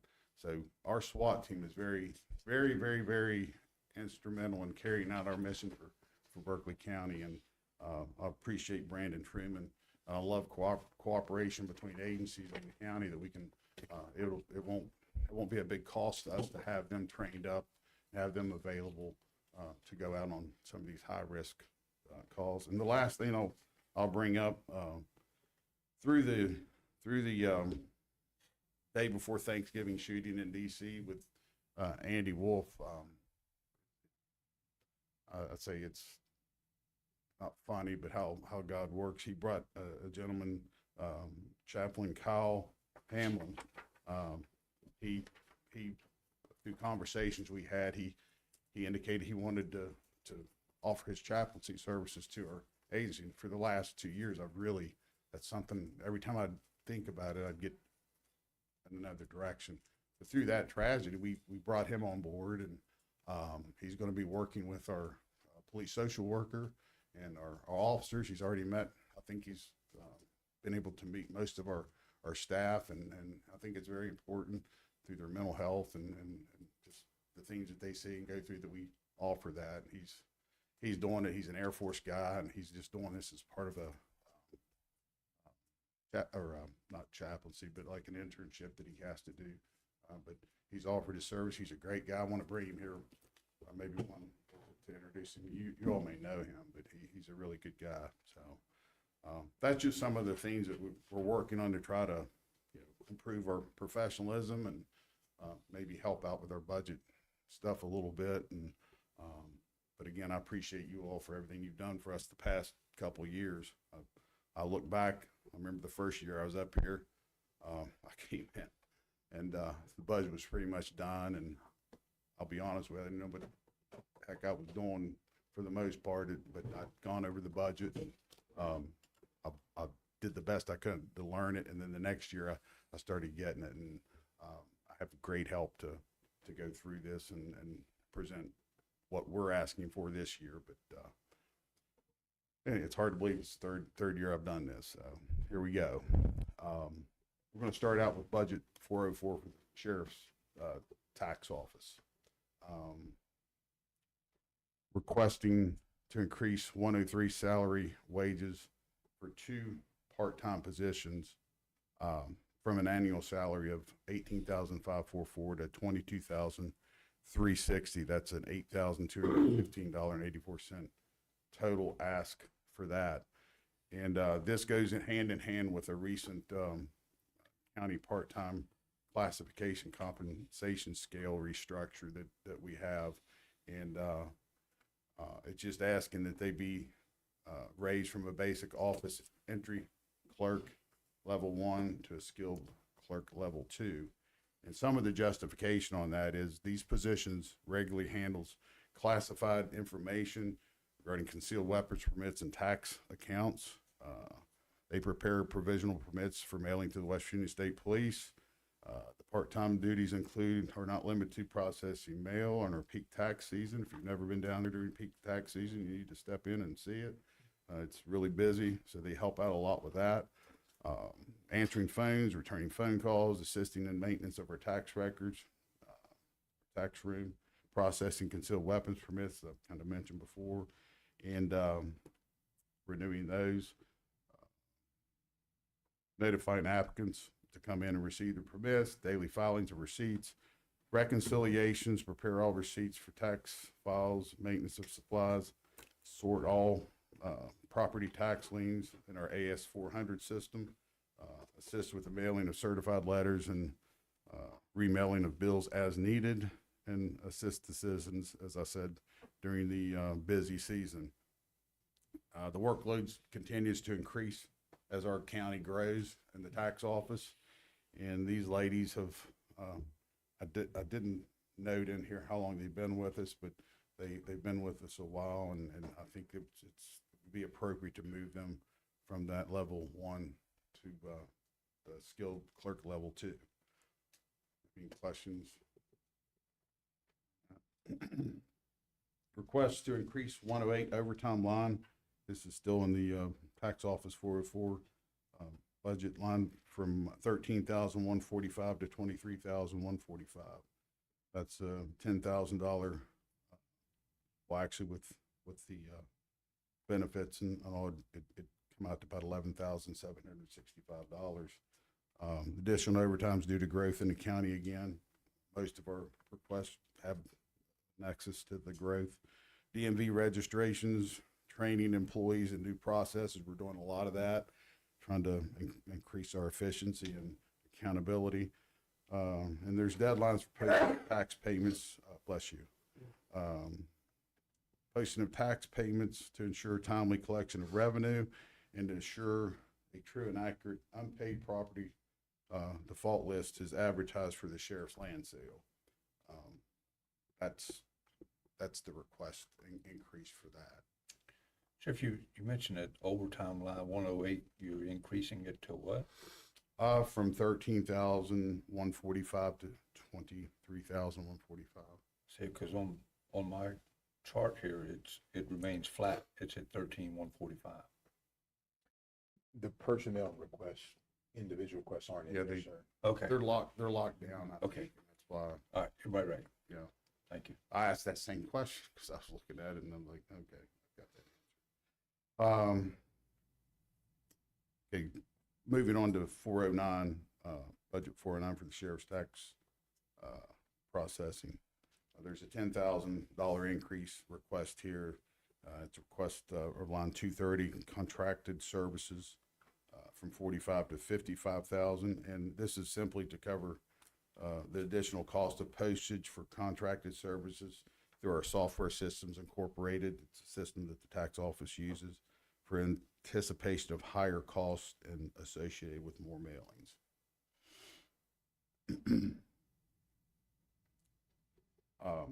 Noted here, we'll come back to 700. I think it was in line. We'll go to, if you're following along with me, we'll go to budget 701 for civilians / service of process. This one here, through when we were discussing the budget and trying to find ways to, where we had uniform people, where we could maybe have a civilian handling a positions that uniform people are currently handling. That way we could move them into the field as opposed to having them do some duties that we feel like would be best served in a civilian position. And it's three separate positions that we feel like would be very beneficial to us. And that comes at a total cost of $250,912.58. But mind you, 2 of those positions are currently staffed by deputies, so they would be going back out doing role and police functions. Request funding positions for the additional, one is for additional police social worker. You've heard me talk about Alexis Worley, our police social worker. Pardon me, I've got some notes here that Alexis has been a big benefit to our agency since we've hired. One of my first hires that I made because she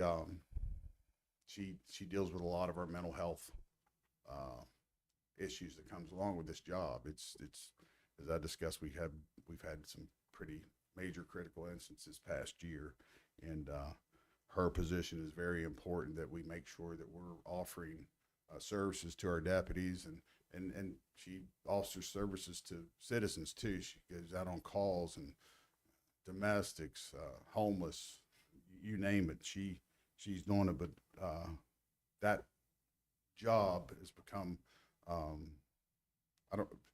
it's a lot to it for one person, because when you deal with a mental health crisis, you just don't deal with it. It can be spread out over a long period of time, and these build up. So we felt like asking for another position, which would, with benefits and all, would be an $89,000, $730.58 increase. That's part of the original 250,000 plus that I just mentioned. And again, this is based on workload. Allows our officers more time for follow-up as she's handling the things that they would typically have to handle. And it decreases recidivism rates. You know, you have someone come out to help someone in a mental health crisis. It's, you know, having a police social worker is just, it's been a big benefit to our agency. Martinsburg Police Department, I have noted on here, they currently have 4 that work with them and work with their officers and out in the community. And Alexis does work with them at times, and they work well together. Our major critical incidents this past year, we had 2 really, and this doesn't include the car fatalities that they deal with, that they roll up on. Maybe a child's been killed in a car wreck, but these were 2 that were major. With them, y'all remember the man that with the hatchet that we almost lost a deputy that day. She very blessed that she's still alive, but our officers handled that with professionalism. But Alexis was a big part of helping them through that. And then we had another officer involved shooting in conjunction with the state police out. I can't remember where the trailer park was, but it was also a fatality. Officer involved in. Anytime officers involved in those, it's a weight that they carry. We want to make sure that through our program, that we're offering everything that we can to resource them and make sure that their mental health is taken very seriously, because a lot of times when you ignore that, it can lead to some pretty tragic things. Do you have any questions about police social worker program or CIT program? We have peer support, our officers involved in that. Do you ever use any contract services with that, like a third party? We do. Yes, we do. There's some,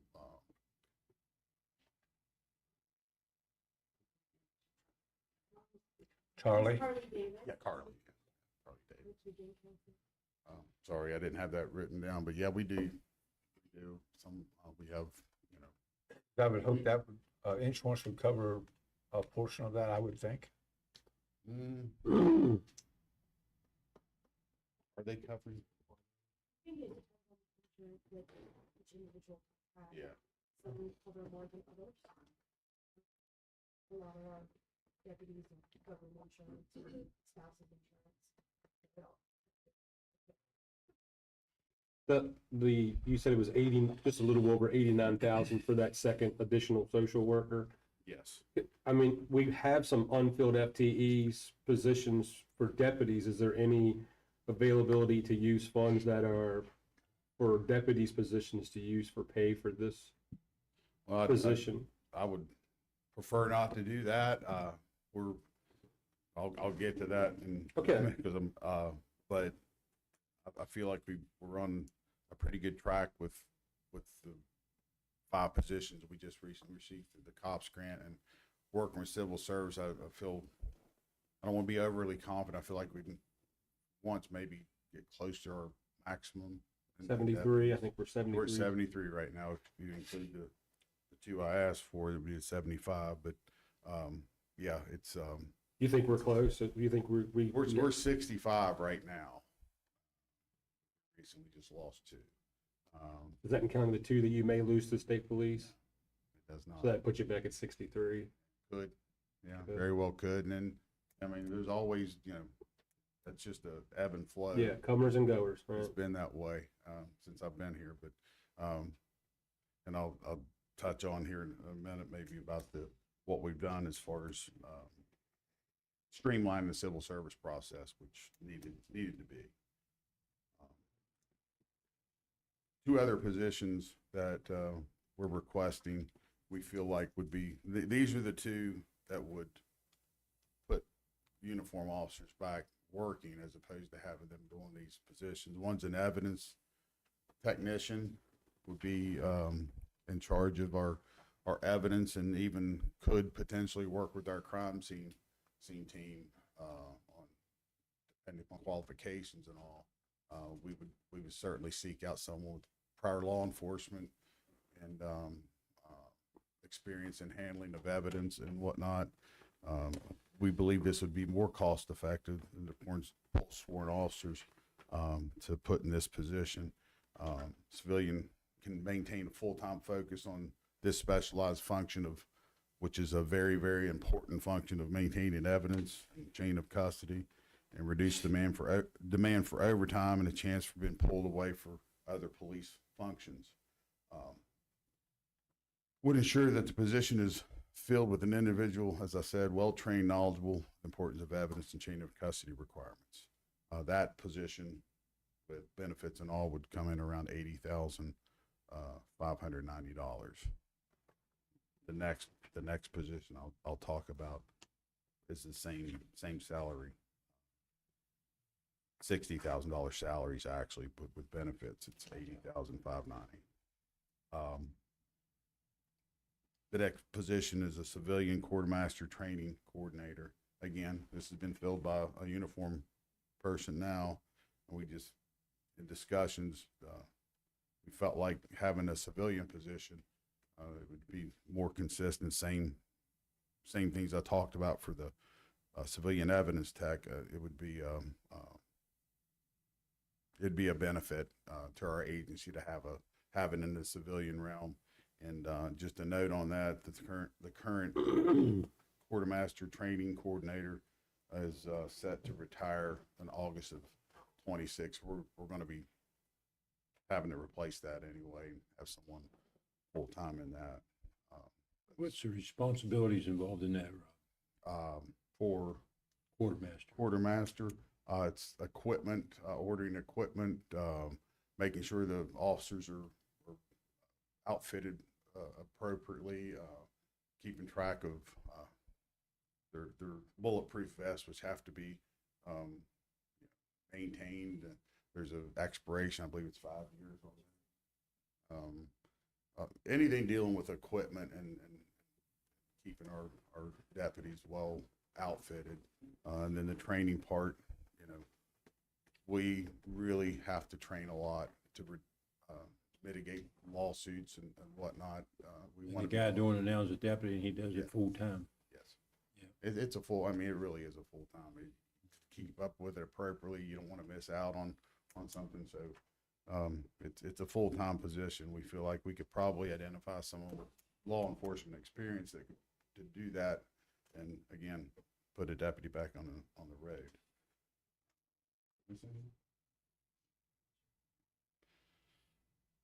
Again, the person doing that job now will be retiring. I talked to him and retiring in August. Next up, budget 708, reserve special deputies. We're requesting no additional funds. Current funds will be sufficient. On down the line, budget 716 for animal control. We're requesting no additional funds for the operating expenses, as the current dog and kennel funds are sufficient. I will note, and it'll be the same on this one. You won't see it on where request for Fund 102 supplemental pay line.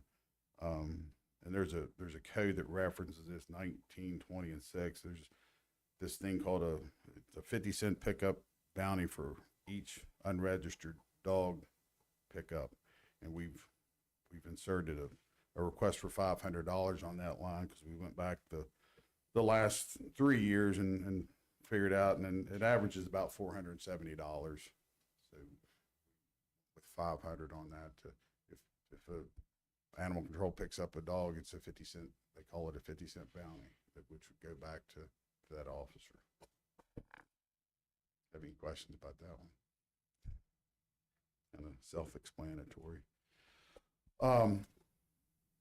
The last budget I'm going to talk about is the biggest one is budget 700 for law enforcement.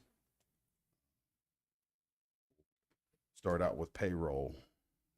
this is where requested 2 additional deputy positions, and those would come in at 81,631.37 each.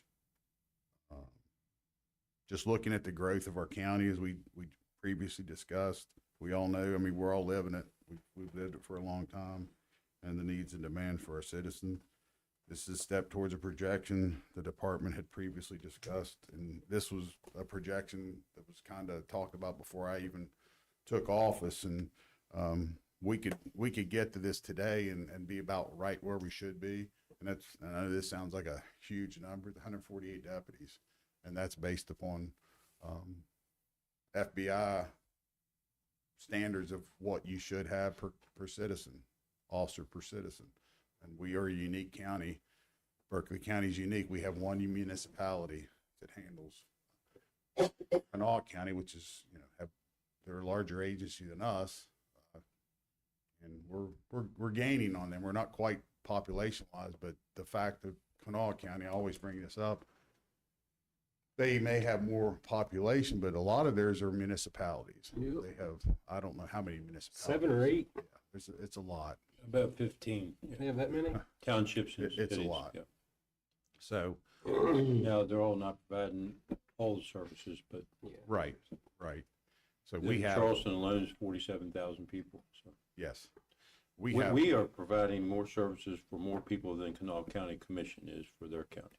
Yeah, when you start taking those cities and taking their population, because they all have a law enforcement, they're serving, their county is serving about 56,000 people. How many state troopers they have?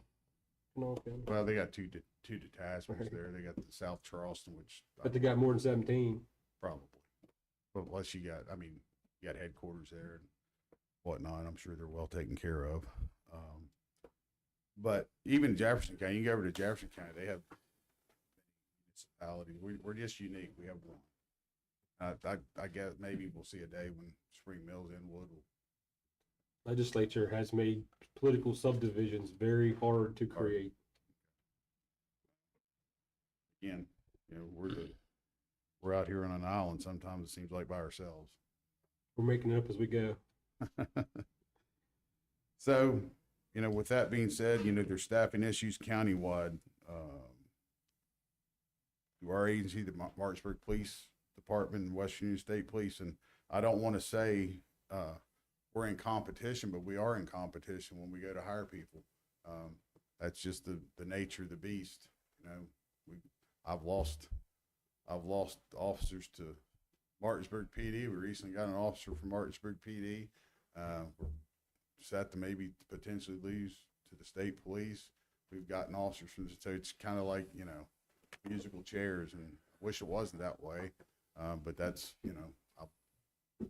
that's the way it is. I can't, I don't know how, other than try to make our agency the most appealing agency. And I know you asked me personally one time, what could you do for us to help us, other than, maybe the funding route. And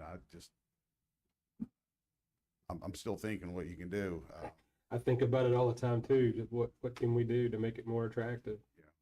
I try to stress to our guys, their professionalism goes a long way. Stress that to them all the time. I want my guys and gals to be the most professional agency in this area, in this state, and we work hard to try to do that.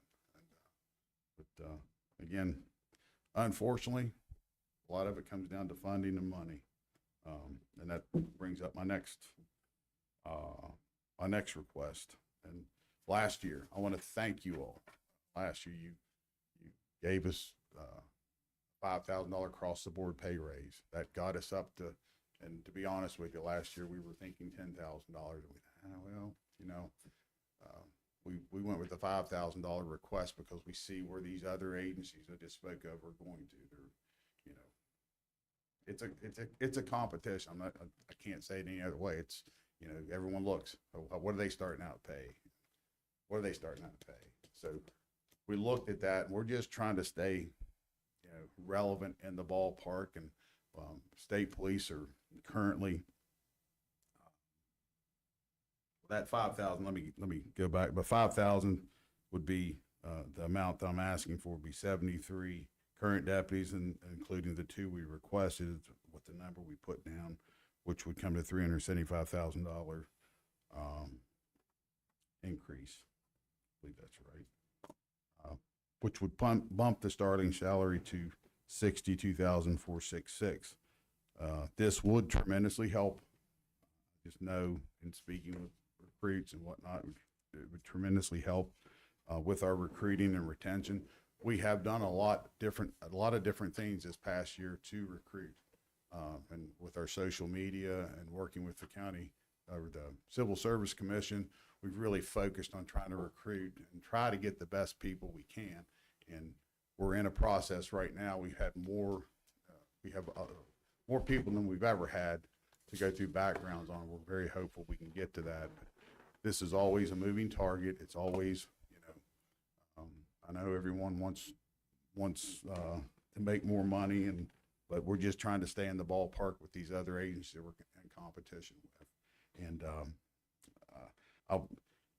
I'll look at some of the numbers that are put out, and you see different things, but the best I can come up with the West Virginia State Police, they're starting out right now at $60,984, but I have confidence. It seems like there's a pretty good chance that state workers are going to get a 3% raise, which I did the numbers on that, which would put them at $62,870, which would be just a tad above what we're asking for.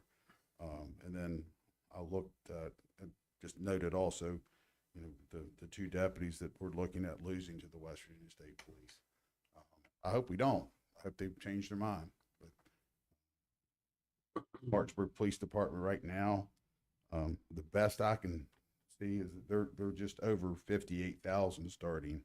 But I also look at what they're promoting in a flyer, and it was 67,000.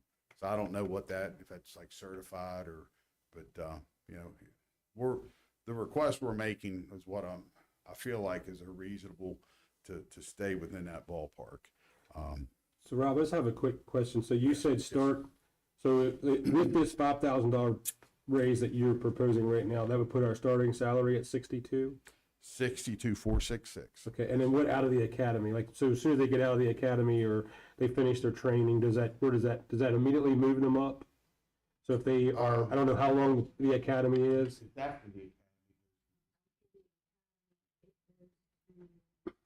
have to help. Is it a considerable bump?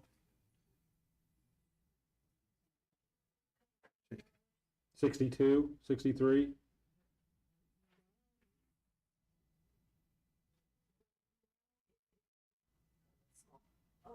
$59,187 if you graduate the academy.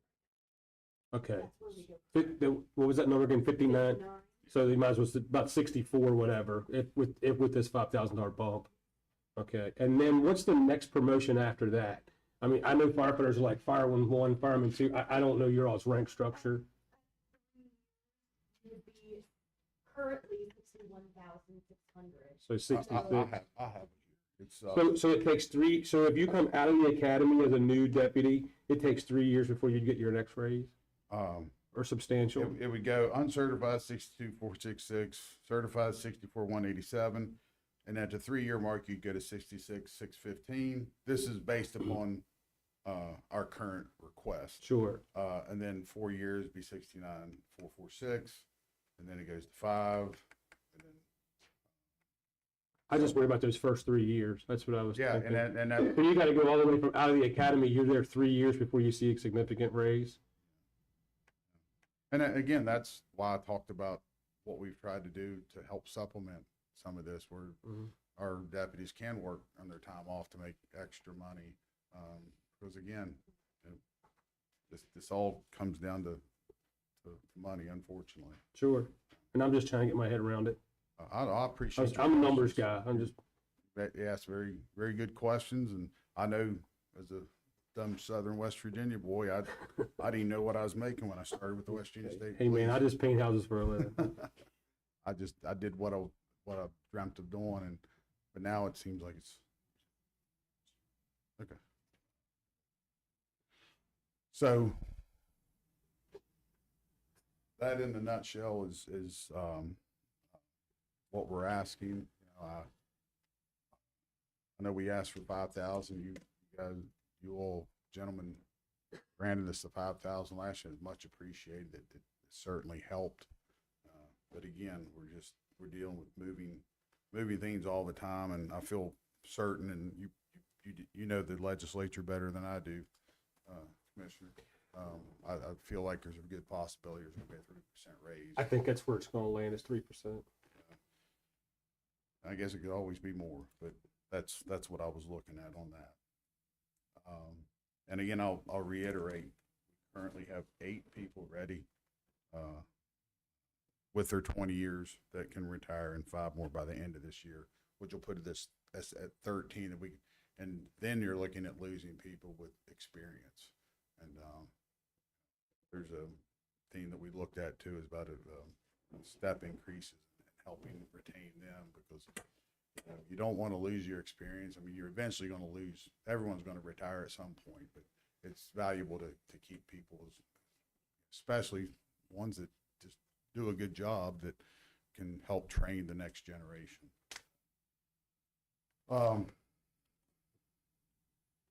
Any more questions on that?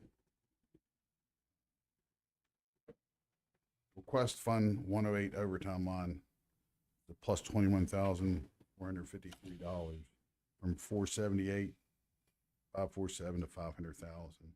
This increase would cover additional overtime position from our current COPS grant as we hire those, and of course the 2 additional positions that we've discussed here today. Additional overtime would also be for deputies conducting accident reconstruction. We do a ton of accident reconstruction now with the amount of crashes we have. Every fatality gets reconstructed, and our guys do a good job. That takes up overtime. Investigative interview follow-ups, minimum shift coverages, honor guard details. We get a lot of requests for that, and a lot of times if we accept it, we have to pay overtime to get the guys out for that. Crime scene investigations, covering additional calls due to the decreased participation of the 911 call rotation for the Western Union State Police. So that's what we're requesting as far as additional overtime. The next request, let's see, operating. The total request in this, down through here, is a $289,180 increase, and I'll go line by line. If you have any questions, please stop me and ask me. But the first line I'll address, and this creates no increase in the dollar amount. It's just line 211 to 212. It's telephone to printing. This line continues to show the funds in the wrong place. It's just a swapping of that. Take it from 211 to 212. That's not a cost. That's just to fix that. Request to increase 214 travel from travel line from 19,000 to 38,000. It's double request, and the reason for that increased travel it goes hand in hand with our increased training. We currently have a SWAT grant, and unfortunately that grant doesn't cover the training, so we get the training through the grant, but we still have to pay the travel and the expenses with that. So and any training we do, again, we're always one thing we try to do is identify training that cost effective for us, sometimes through grants, and we do a lot of training at our office. Was that a grant training you just had? No, but it was a partnership training. We just had a big training at our office. Is packed, gang related training, and we're always looking for ways to train our people at the most cost effective way. But with that training, what's not included is the travel. So that's why we're requesting the increase in that. Request the increase 216 maintenance repair equipment from 79 to 139 280. It's a $60,280 request.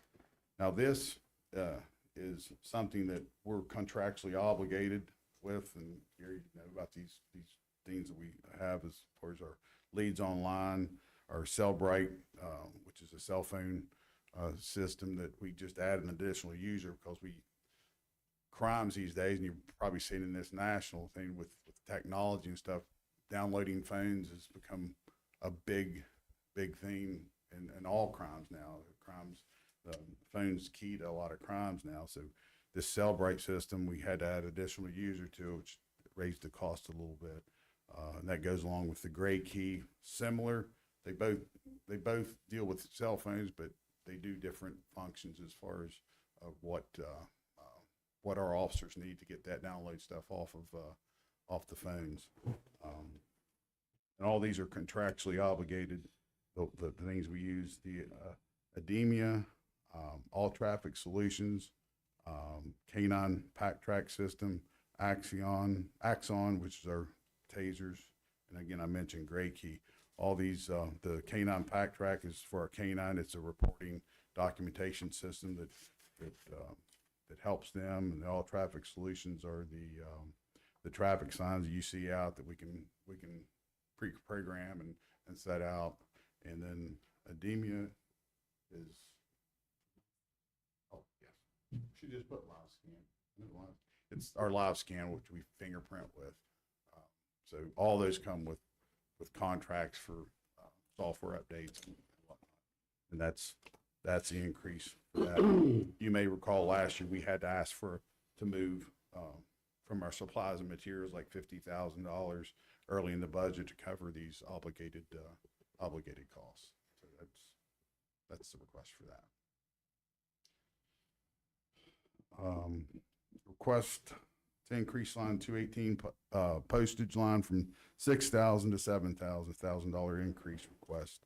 And this is mainly for the volume and cost increase for items shipped to the crime lab in South Charleston. Everything revolves around South Charleston, so we got to ship everything down there, and we're way out here, so it's just an increased cost that we have that we recognize we need a little more money in that postage area.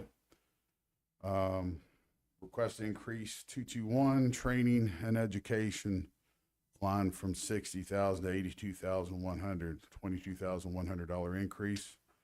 With the new hires coming and the training of FTOs, we want to make sure our FTOs are trained well so they can train our people well. That's an increased cost. NRA pistol and rifle instructors. We will be losing our pistol and rifle instructor. We're going to have to replace that to get that person trained up so he can train our people. Very important to have that. Special teams cert and recert training. That's part of this 22,100 increase, is like a 5,200 for that one. It's very important that we keep our special team certifications and research up to date. Driving training. This is very important that we make sure our deputies are trained in proper driving skills. And anyone in my office can attest that I'm always telling them to make sure you're driving safe out here, because they do a lot of driving. I want to make sure that they have proper training and not only just pursuit, but just driving in general. And then, of course, crime scene training. We've talked about that. Again, I'll address this training. We're going to have to begin training people of the people that we're going to lose, because a lot of times the people that you lose on to retirements and stuff are the ones that are trained in these areas. So you have to train up other people. It's just a cycle that we go through. All law enforcement goes through it. All agencies, I guess, go through it when you lose people. But that's the training request.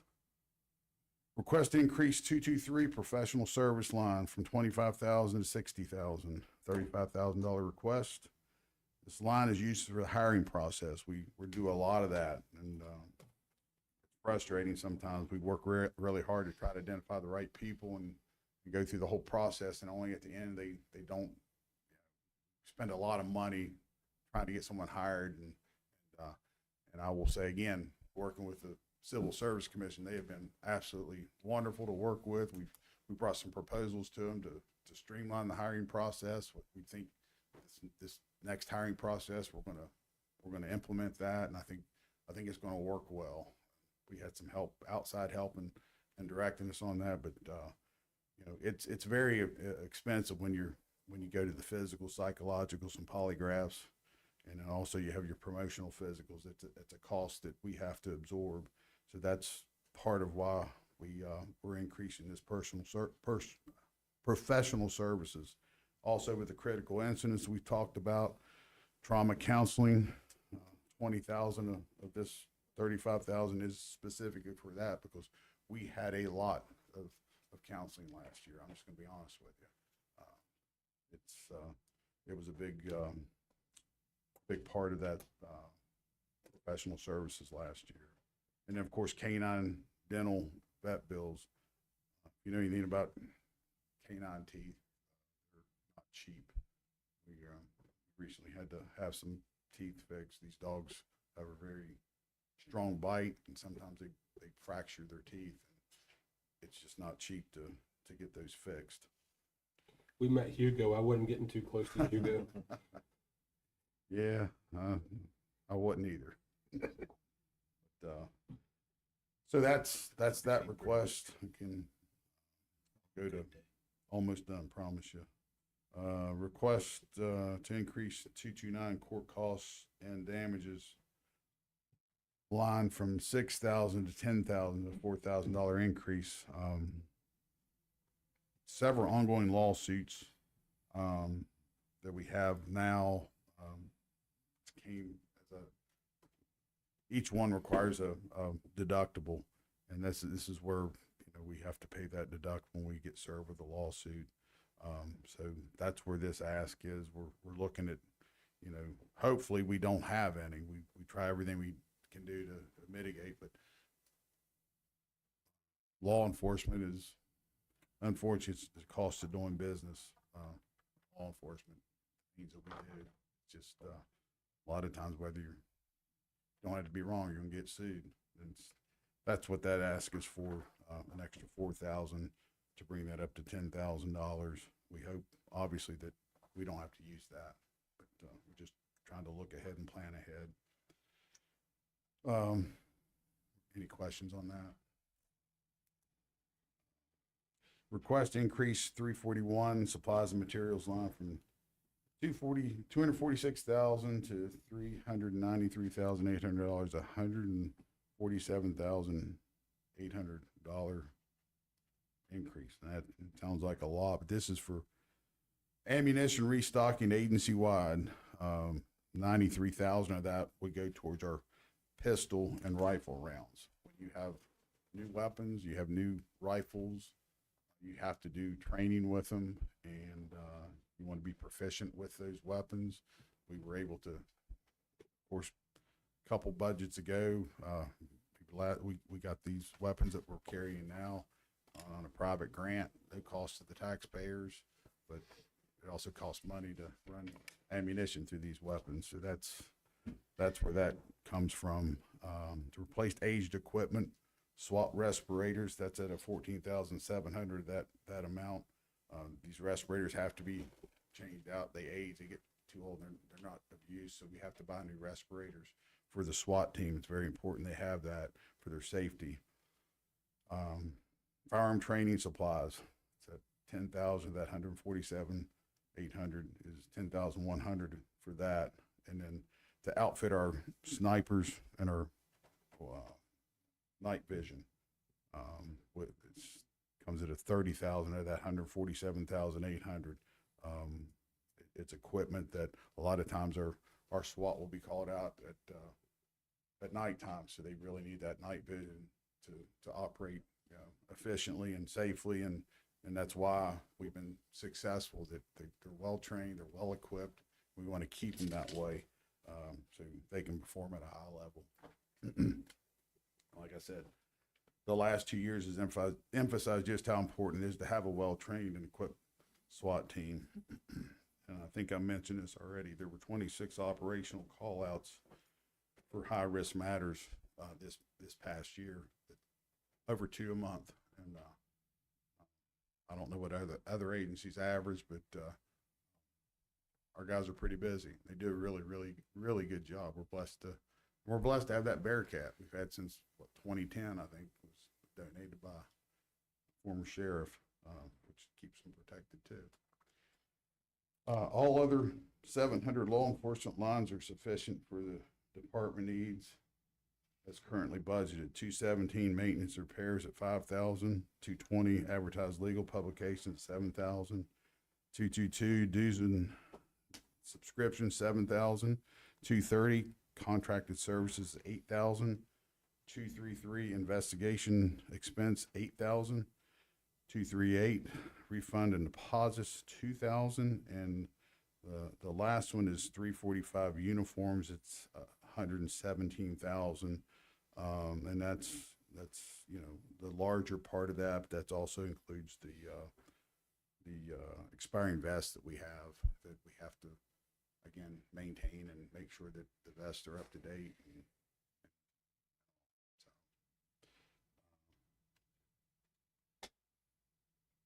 if you all have any questions about anything.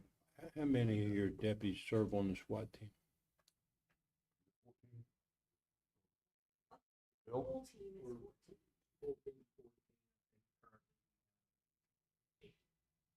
Currently, we have 8, and just a note to that, if we lose these 2 that I've talked about, and the gentleman that does our quartermaster, those are three very, very well trained SWAT people that we're gonna have to replace them.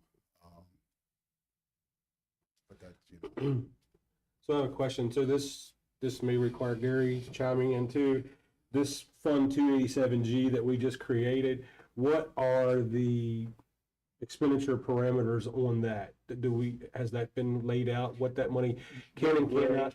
They're gray, but it's for equipment. They do some salary reimbursement and overtime reimbursement, and Chief Burnett and the sheriff have their eye on that target. They know exactly where that is. So that was my question. So obviously, we're not going to want to use that money for operations. I mean, maybe there's a piece of it that can be used for reimbursement of time, for pay, a piece of it, but most of that's going to be for capital outlay, correct?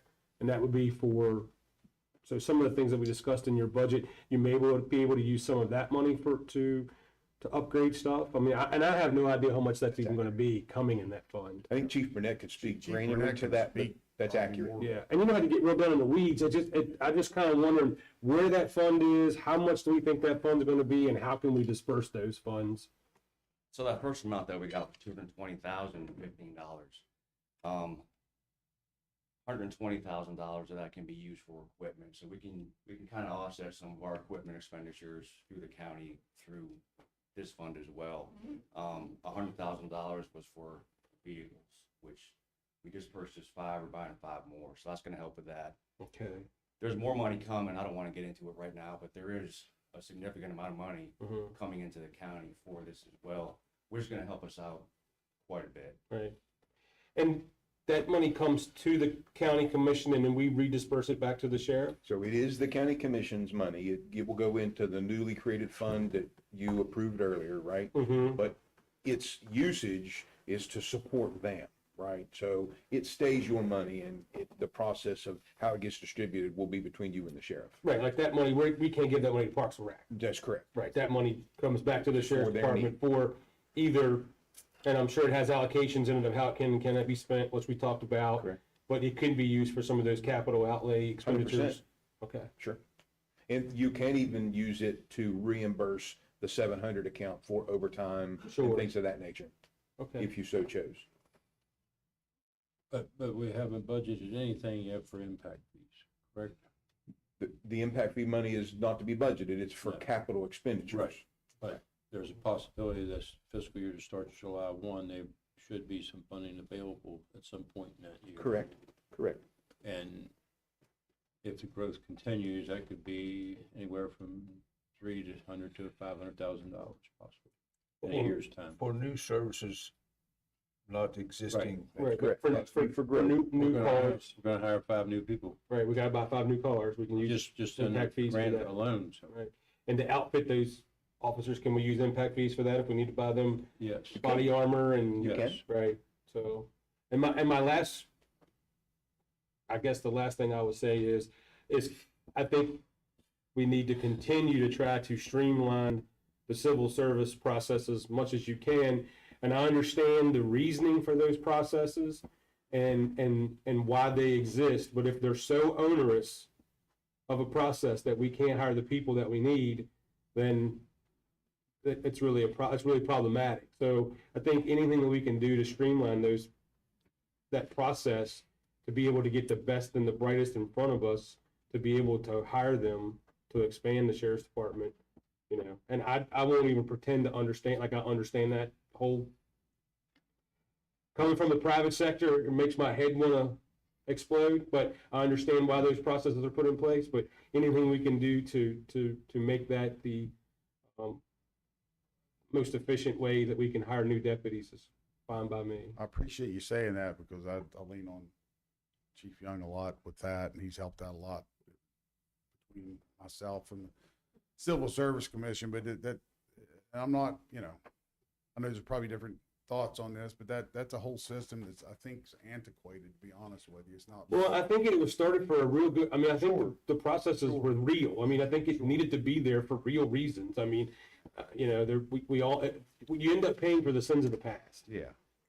Exactly. And I do think, though, and I actually had some conversations with a couple of our legislators about this, and I don't know if it'd be getting in a committee or a group of people together. And I'm sure, there's 55 different ways of civil service in this state, like everything else. But I think that there's no state civil service board anymore. But in the code, it says state civil. So we have to go to Division of Personnel to figure out some of the processes that we have. And they've been good to work with and all that. I'm not complaining. It's like anything else. It probably needs looked at, that needs overhauled and then streamlined. And there's some silly, and I'll give you, I won't talk all day, but it's like when we're going through the hiring process, if we turn someone down, they're not an employee, mind you. We see that they've, an automatic disqualifier. Well, that person can request a hearing, and the silliness of this is, and again, it drags everything out, because if that person disagrees with it, they can request a hearing. Then they've never had been an employee. Never. They're not employees. We just did a background and say they've shot up here last week. But they have the rights as if they were. So we got to come in here where we have our civil service hearings, and they can come up here, and then we got to have a whole hearing and to tell them why we're not hiring them, and that kind of stuff like that. I think it probably, but that's just one of the things. But it's been a frustration. You can ask these guys. I want to hire good people. I want to hire the best people, and sometimes it's a little bit of an impediment for us to get there. And again, I'll be willing to go to Charleston or. Well, that stuff all falls underneath the Secretary of Administration. So the Secretary of the Administration is who oversees oversees about 9 or 10 of those agencies, and so we could always set up a meeting with Secretary Householder and see if there's something that the legislature or the governor's office could do to help streamline that. So that'd be awesome. Probably need to get the Sheriff's Association involved too. So Randy, get Randy. It's going to take everybody coming together. Oh yeah, you have to. And everybody's going to have a bunch of different ideas, and you're going to make some sausage. That's the deputy sheriffs and sheriff's association, and get everybody to agree. I hope you could, but you're going to make some sausage. I guarantee you that. Yeah, you're going to come up. You're going to have 1, 2 good ideas, and everybody's going to throw in on it. So, it's something we're constantly trying to look at, and I will say this: I want to make sure John Alderton, Scott Wilson, Dale Buck, and Steve they've worked great with us. They've helped us to come up with a new way of doing hiring. I think it's in compliance with civil service, and I think it'll work better this time. You're not going to get rid of it, but you can tweak it. So, can I you that? I think so. Yeah. I think so. Everything can be improved. That's what we're all about, trying to improve things. So, any other questions? I have no questions, Sheriff. This commission supports our sheriff's office. Appreciate everything that everybody does. I don't know where we'd be without you, quite honestly, you know, along with, you know, our other emergency services that we have, but, I know you guys are busy. You know, the one area in particular, you know, that I do appreciate is, keeping your people healthy, because I do know about the ripples that takes when they leave the office and go home. So we want to make sure they're healthy. We want to make sure their families are healthy, and not dealing with stuff that they don't know how to deal with. So we understand that all those things are important. You've made a lot of requests today. I'll be honest with you, and we will do our very best to try and get you where you need to be. And I know you will. And I really appreciate y'all have been receptive to things that we bring to you. And I know the task that y'all have in front of you is, it's a big, you know, it's a big county as far as budget goes. And you got a lot of different things. But I appreciate whatever you can do for us, and we're always here for you all. That's what we should. I want to work with every agency in this county cooperatively and just make Berkeley County the best it can be. So that's my only interest today, and take care of my people, citizens. Yeah, it sure makes me happy and makes me proud. I mean, Berkeley County is 100% committed in taking care of its citizens. We're trying to offer the absolute best that we can to our citizens. Fire, police, EMS, 911, parks and rec. I mean, we're trying to do the absolute best we can to make it the absolute best place to live. So, and I see that. I do. Yeah. I see that, and I appreciate that. I've known a lot of you guys for a long time, and I knew the quality people you are, and I take you at your word. If we have the money, we'd give you everything you asked for, but I would think in terms of like last year, maybe prioritizing, it might come down to, well, what would you rather have, this or this? I got you. Certainly have some discussions. I appreciate you giving us the time, and you know, you can call me anytime if you need something. I'm available all the time. Bless you. You all right?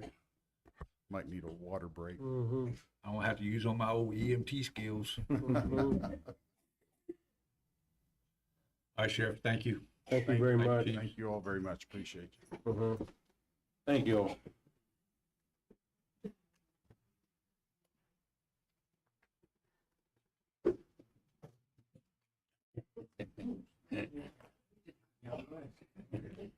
Copy of the scale that we use is currently implemented. Okay, thank you very much.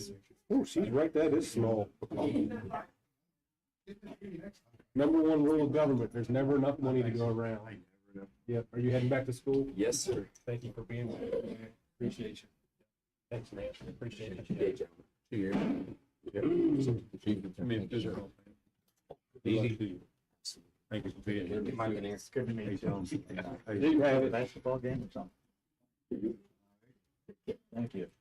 Now I'm checking them all, make sure they're all straight. You sure you don't want to be Berkeley County deputy? Take care of back to town. If you can get me trained up in the next 2 months. Good. All right. I'll reach out. Thank you. We're still streaming. We still. We're live. We're streaming. See you later. Thank you. Nice to see you, sir. Sir, Chief. Chief, thank you for everything. Nice to see you, sir. We stayed in. Thank you. All right, Mr. Wine, you're up. Thank you, sir. I'll try not to be as lengthy as the sheriff. Yes, sir. You're We welcome. appreciate detail, sir. So account 401, as you well know, is the county commission's budget. I have 2 requests for increase for you to consider. The first one is travel from 10,000 to 15,000. I ask you to consider that because of your new involvement being self-funded. There's some, I'm not going to call it mandatory training, but I'm going to call it very stressed from your provider that both, you have 2 key players in that, Chad and myself, and they asked and they said, we really want those 2 people in the meetings. We'll see. That's the first one. And the second one is dues and subscriptions. going from 20,000 to 27,000, so a $7,000 increase. That again, as we evolve into and we advance, we have to keep, much as you heard the sheriff and pretty much every other department head come in here. It's important to me that your team that sits in the suite that we manage has the necessary training. So all in all, so for county commission, just to consider, those two accounts change. The rest is flat funded. The second one is account 408, which is your statewide computer network. That is the network that supports and maintains the processing of, at the state tax department, the assessor. That is not budgeted through the assessor. That's an account under your control. And you'll remember last year, It increased. by about $300,000. Yep. It was a surprise. You should have seen my face when I read that bill. So I called and spoke to them. So the state tax department had a modification in their computing software, and they took the maintenance of their new software, divided it by and prorated it and said, here, counties pay this, unfunded mandate. So it trended exactly that. And so I asked for the same amount this year. So it's flat funded. So unless we get some sort of letter sometime here mid-budget season or pre-fiscal year. So it went up $300,000 in one swath? It did. So it was 103,000 and went to 403? It what did. Another unfunded The number. letter, Right. here, your new rate is this, and it was in the current fiscal, it wasn't even pre-fiscal. That, hey, guess what? So I thought somebody made a mistake, so when I called and spoke to them, and they're like, no, it's not a mistake. So. How many years, I know that they had to redo, they got rid of their old mainframe. They and- But how many years do they anticipate it would take to pay for it? Oh, I'm pretty Is sure. that in perpetuity? I'm pretty sure it's in perpetuity. Yeah. Yes, sir. 300% increase. Yeah, it was a bunch. The next one is magistrate court. As you well know, you get $75,000 on the revenue side for magistrate court. This is just an expenditure side to it, so it's a wash of $75,000. To be honest with you, I could put them all, that 75 in contractual services. I just kind of spread it around, but it's just to offset the revenue that comes in for magistrate court. And so no change there. Custodial, no change other than salaries. As you well know, last week you approved an additional custodian to support the health department, and 100% of that, essentially 100% of that, well, is all funded by that agreement. So while it increases, the revenue will increase by that exact amount. So it's flat. It's a flat funded request. But we'll pay them and then they'll reimburse We're gonna us. bill them monthly.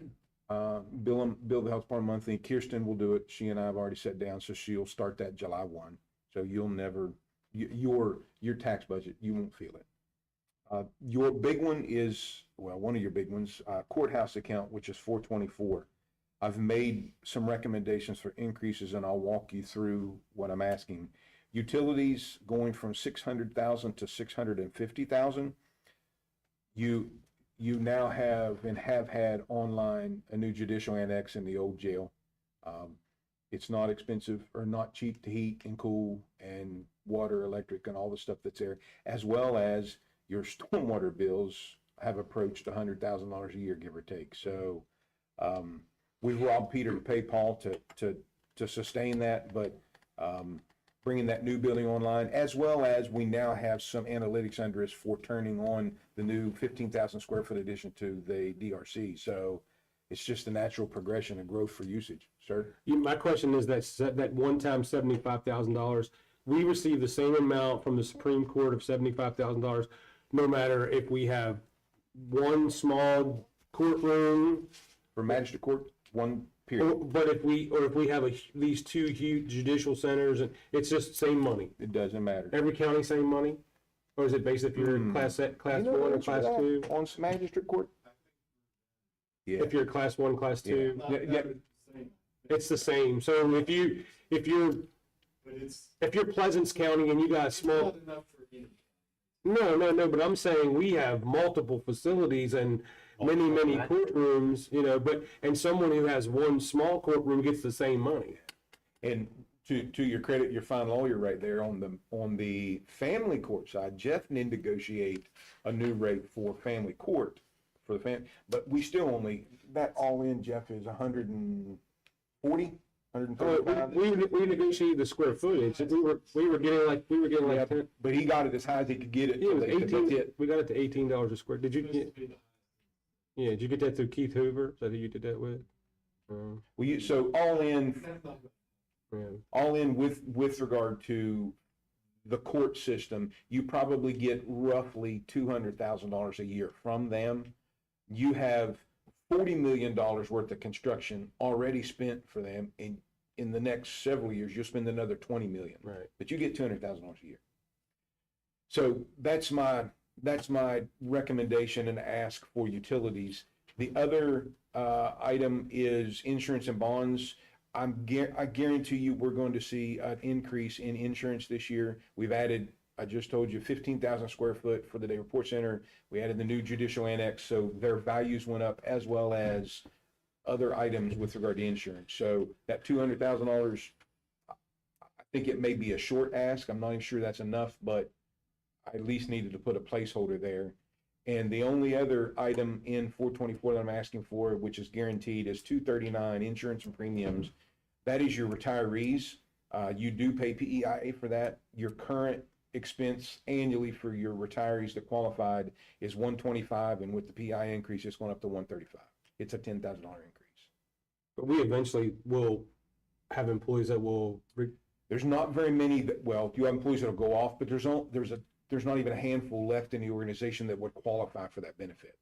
Right. But we have an X amount of people that are in that benefit. I think I want to say it's 15. Okay. It's not very many. Right. It's not. And eventually that'll go to zero. It will ultimately go to zero, but you still have some employed current that would qualify when retired. Okay. Yeah. Sorry. No. Okay. Just all. So that's 424. 425 is your debt service, no change. It's $4,665,000 with $35,000 worth of $5,000 for audit cost and $30,000 for professional services. So flat funding your debt service. And 428, which is IT, the really just one request for additional there. When you added the COPS people, the COPS grant, the 5 deputies, that means that the recurring expense technology in the car will $10,000 we would proportionally increase that to maintain all of the equipment that's in there. They have cellular radios and things like that. So could we survive without that? But I at least wanted to ask. So from the commission standpoint, operating wise, there's one last one that we need to talk about, which is your regional jail. So as you know, the state per diem has 3 tiers. You have tier 1, which gets you up to anything up to 80% of the per diem. Then you have 80 to 100%, and you have anything over 100%. So your current rate for the up to 80 is $43.58 per day. 72% of your jail bill is applied to that rate. That rate's going from $43.58 to $60.35. The next tier, which is the 80 to 100, which is 26% of your jail bill rate, is going from $54.48 to $75.44. And then lastly, anything over 100% is going from $63.38 to $90.53. And that's 2% of your jail bill. So I didn't want to use your operating fiscal year because you don't have 6 months or 12 months under your belt. So I used last year. At last year's rate, which we're trending right on par, your jail bill is going up $1.129 million. No questions asked. Guaranteed. Sorry about your luck. That's where it's going. So that's what I asked for, is $1.129 million in your jail bill. And to be honest with you, we're short funded. You budgeted at 2.5. We're trending close.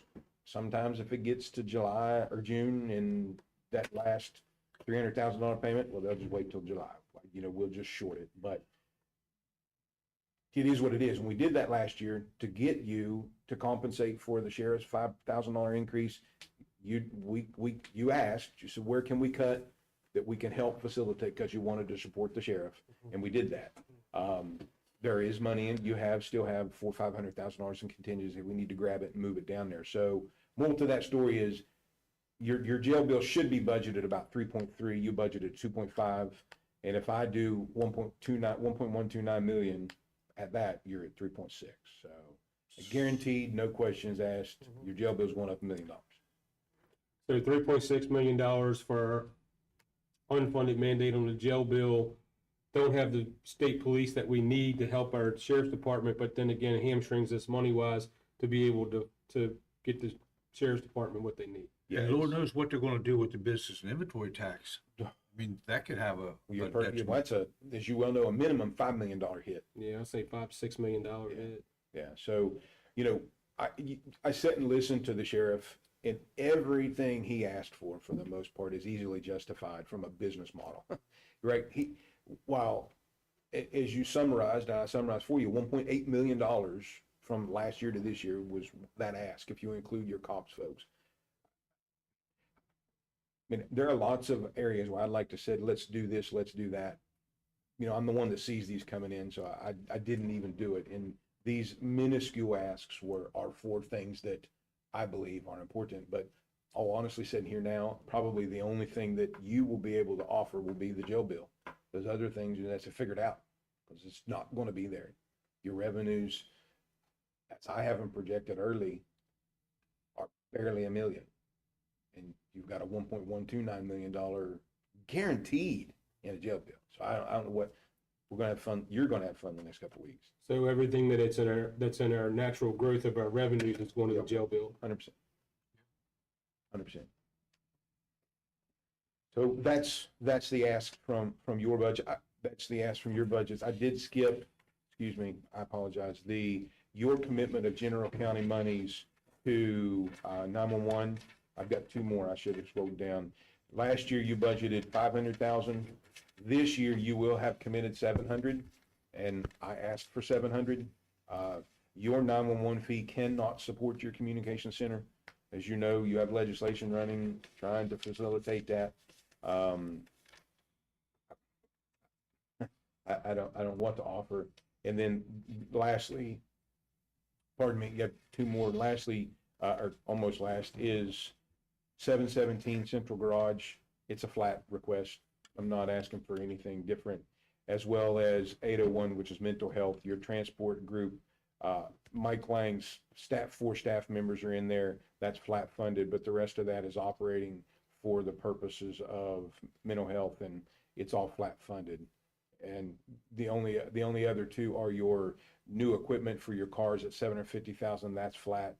And then, as you well know, you earmarked $750,000 for expansion of the animal control. That is also in there because we haven't done that project yet. So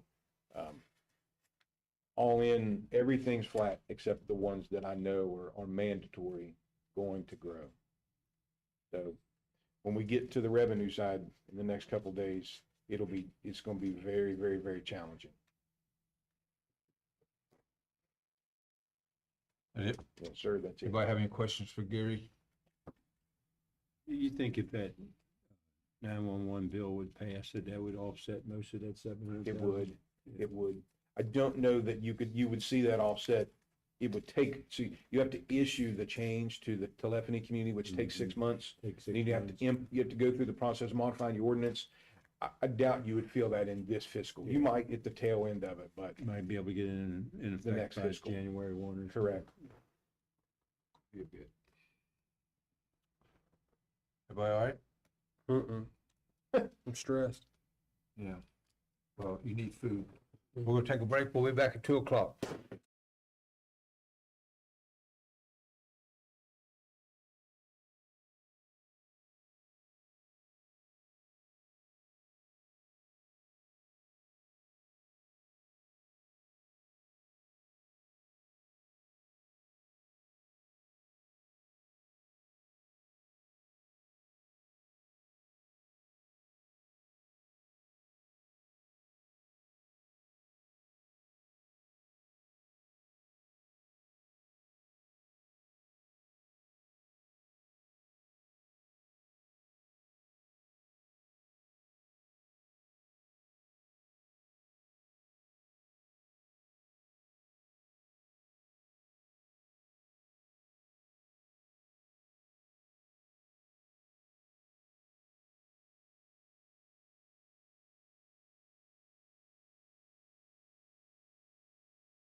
All right, we're back in session.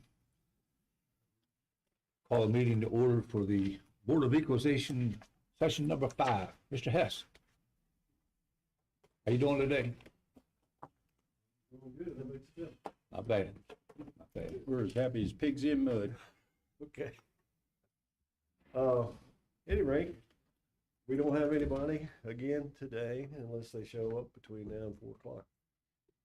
You guys taking care of them as they get the calls and, I don't know, we haven't had a slow year this year for some reason. We sent out over 8,000, 10% increase letter. But Day's not over yet, Larry. that's right. When there's no signy die either. Yeah. But hopefully we can do that next time. Well, I'm glad that your staff is able to, Yeah. you know, bring understanding to folks when they call, so they truly understand what's going Once you on. explain to a taxpayer, you know, how it works, if they don't understand, especially if they just moved here, they got a new house and they don't know, you know, about how to appeal. And once you go through that and explain it, they understand it, really. I said that in Charleston the other day. One of the other commissioners saying to me, said, Steve, we've sent out hundreds of letters on the 10% increase. I said, but we sent out 8,000. He looked at me like I was crazy. I said, no, just 8,000. But at any rate, I think we got a couple changes, not today, but probably for Tuesday. We had that they made a couple changes we have to bring in probably Tuesday, but for today, we're good to go right now. All right, Okay? thank you. Thank you. Keep up the good work, guys and girls. I know that.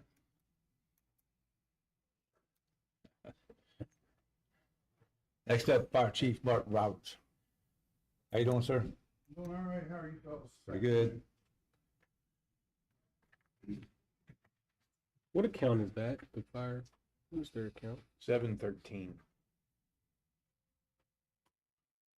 So, just listen, I would like to just start off today, to tell you guys, thank you all for your commitment to, the expansion of the fire department, to ensuring that the citizens of this county is getting the proper response, when they call 911 for the fire department, and, you know, we're assisting, you know, the volunteers and, so forth. So everything's working out good. Just to give you a little, synopsis of what's went on with the department. The department has reached a critical milestone in staffing and service delivery. The milestone on July 1st, 2025, 15 new recruits from our inaugural transitional class to 24-hour shifts with 5 volunteer stations, bringing our total strength to 38. This places 2 firefighters in each station 24/7, 365 days currently. We are now getting ready to go into recruit class 0002, beginning with 12 additional firefighters. Upon completion of this class, the department will move to 50 paid fire staff. This places 3 firefighters in every station, 24 hours a day, 7 days a week across the county, getting to our goal of at least having 4 paid firefighters in the station as we continue to move forward. So our mission has still, you know, not only fire and assisting EMS, hazmat, swift water, and so forth, is, we also do, the House on Wheels will assist with the House on Wheels. There was 3,000 students across 25 public and private schools this year that received the House on Wheels, with the assistance of Martinsburg pretty much making sure that the program kept running. We assisted them with manpower from our stations, with our crews that when they were out into the county and so forth. So that was pretty impressive that 3,000 students got to see that. And we had 11 career days that our personnel went out and participated in to showcase our profession to young up-and-coming students. Maybe want to take a look at becoming a career firefighter, maybe even a volunteer firefighter. But we attended 11 of those career days throughout 2025. So in 2025, with our records and records from the 911 center, there was 3,992 calls for service during the 2025. So the call volume continues to grow. You've experienced that, and you understand that every year it just continues and continues to grow. Tell us that figure again, Chief. What was that again? 3,000? 3,992. 992. Almost 4,000 calls per service. Yes.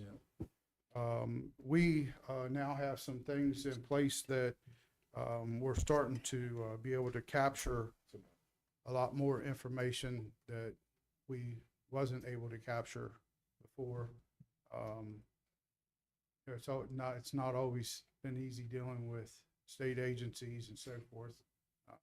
Fire marshal has pretty much, Ken Tyree has always been in our corner. It's just been some problems down below with people and us being able to collect the data that we need to collect, especially like for grants.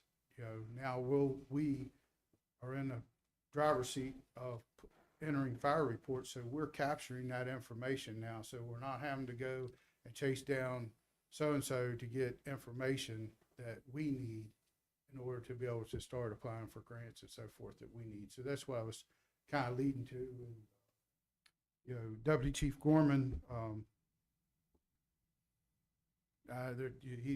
it's amazing the things that we're able to get done and the things that we're being able to conquer that we couldn't conquer, that got put on the back shelf, and hope that someday we'd be able to get there. And we're being able to get to those things that we need to get to. And I'm grateful that you guys have understood that, with the staffing increase that, I needed command staff, and we are working diligently to get that put in place and so forth. And as 3 captains were approved this morning from lieutenants, and then next coming will be the lieutenants for approval.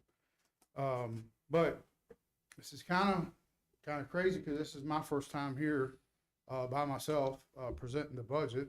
Usually was with Randy, and so I felt like I was like the sidekick with Randy. But today I'm here on my own, and it sounds like that we've now finally moved from 7-11 to 7-13. The fire department. So, Exactly. Basically what we're looking at, and we'll go ahead and start with the budget, is travel. 2025, we were at 2,000. 2026-27 request is 5,000, a $3,000 increase to be able to attend some state fire commission meetings and other chief level events in the state. There's some things that go on that the Martinsburg fire chiefs in Charleston the Charleston fire chiefs there, fire chiefs from other places are there. I think it would be, I think that Berkeley County needs to be represented at the table also. If these fire chiefs are down there and they're talking, we need to be involved with them. Just kind of give us a little cushion to be able to have a little travel money to be able to, if that's what we need, if we need to go somewhere. If we don't, then it'll be there for the following year. Maintenance and repair and equipment, we're staying at 18,000. Advertising and legal, staying at 500. Training and education, we were at 9,500 for 2025. We asked for 25,000 for 2026-27. This right here would allow us to have $500 per firefighter for basic class ropes, extrication, and also EMT research across the board. There's a push that we are trying to get everybody to the EMT level across the department. And any other class, electrical, vehicle classes and so forth that are coming, because There's a lot that needs to be learned about vehicle fires that are involving electrical vehicles. We had one out in Hedgesville, and fortunately, it went a little bad, but it ended up not being as bad as what it could have been.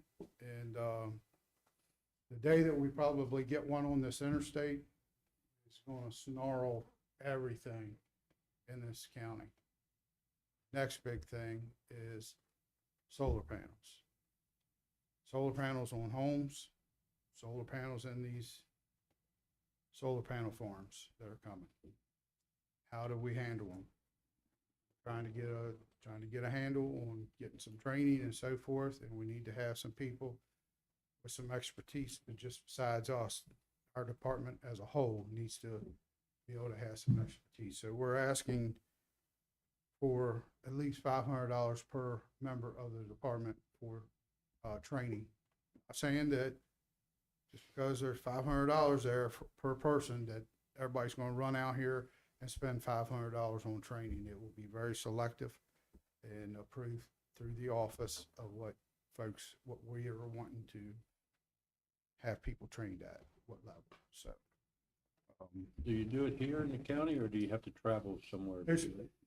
Possibly we may have to travel To to Virginia, down in Fairfax. next door. There's possible, with these. We've heard that there's possible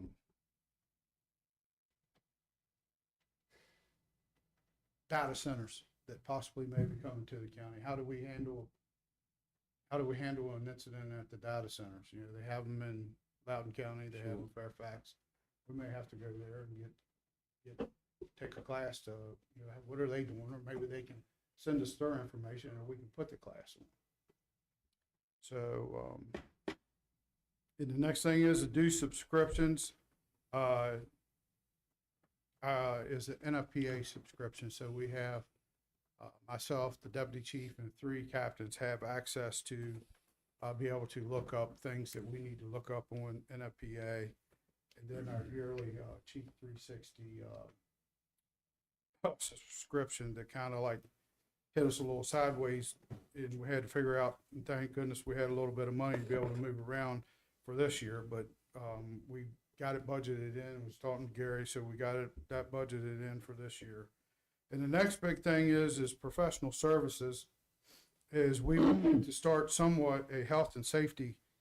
We've already kind of started that with the cancer screenings, but the year that you're off on your cancer screening, we would like to offer our personnel a yearly physical, blood draws and so forth.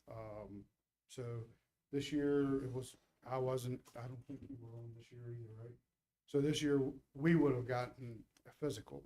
Next year we would get our cancer screening, our ultrasound screening. Then the following year, we would have it'd be a year in between, but you would have a benchmark to start seeing like blood work and so forth, that if there's something that's out of whack, that we may be able to catch it. I mean, I know it's a year, but at least it's something. The NFPA requirement is every year. Unfortunately, we can't afford every year physical at this point in time, I don't believe, for all of our staff. So splitting the department half a year, 25 getting the cancer screening, 25 getting a physical. So that's where that money come in right there for 25 physicals at $500 a year. That's currently, I think, what we're paying right now. That's where we got the price from for what our recruits are just now going through. 25 sets of gear per year, professional clean and inspection. So we have found that we've had some gear that's been damaged and needs repaired, and this here would allow us to send 25 sets of our investment in this turnout gear to Gear Clean a year, be deep cleaned and going over, and any repairs need to be done at that time would be done done, and that was $4,750 for 25 sets of turnout gear. So your first set would go 1 year, and your second set would go following year. Does that extended life expectancy of the gear, or does it have a life expectancy It's period? 10 year. Everything seems to be have a 10-year shelf life. Mm-hmm. That's including gloves, boots. Of course, your gloves are worn, get wore out faster Quicker, than yeah. anything. But That's longer than I expected. I figured like a 5-year shelf life. yeah, so and it also depends on the person. And some stations are a lot busier, so they're going to a lot more working incidents. Sure. So their gear, we may get like 8 years, and we may get 10 years. But I think that we need to put this in place so we are protecting our investment. Have a qualified person inspecting this turnout gear. They're getting a deep clean once a year. Because you have to stop and think, we do have a policy in place that these guys, once they're in a smoke environment, they come back, they take that gear out of service, and they put it in an extractor at the fire station, so they're washing it. But here we are paying somebody professionally to deep clean this stuff once a year, inspect it to make sure that if there's a rip or something that needs to be fixed, it's fixed right there. And we continue to move on. I think it is to be able to protect our investment that we probably should venture into that. The next thing is of course, we just showed the $9,000 that it costs for 25 personnel for the ultrasounds every year, which we continue. We've been doing that now for 2 years. This was our second year at $335 per person. They kind of said that's where we were going to stay at. Department supplies and materials will stay at 9,000. Uniforms. So, Chad,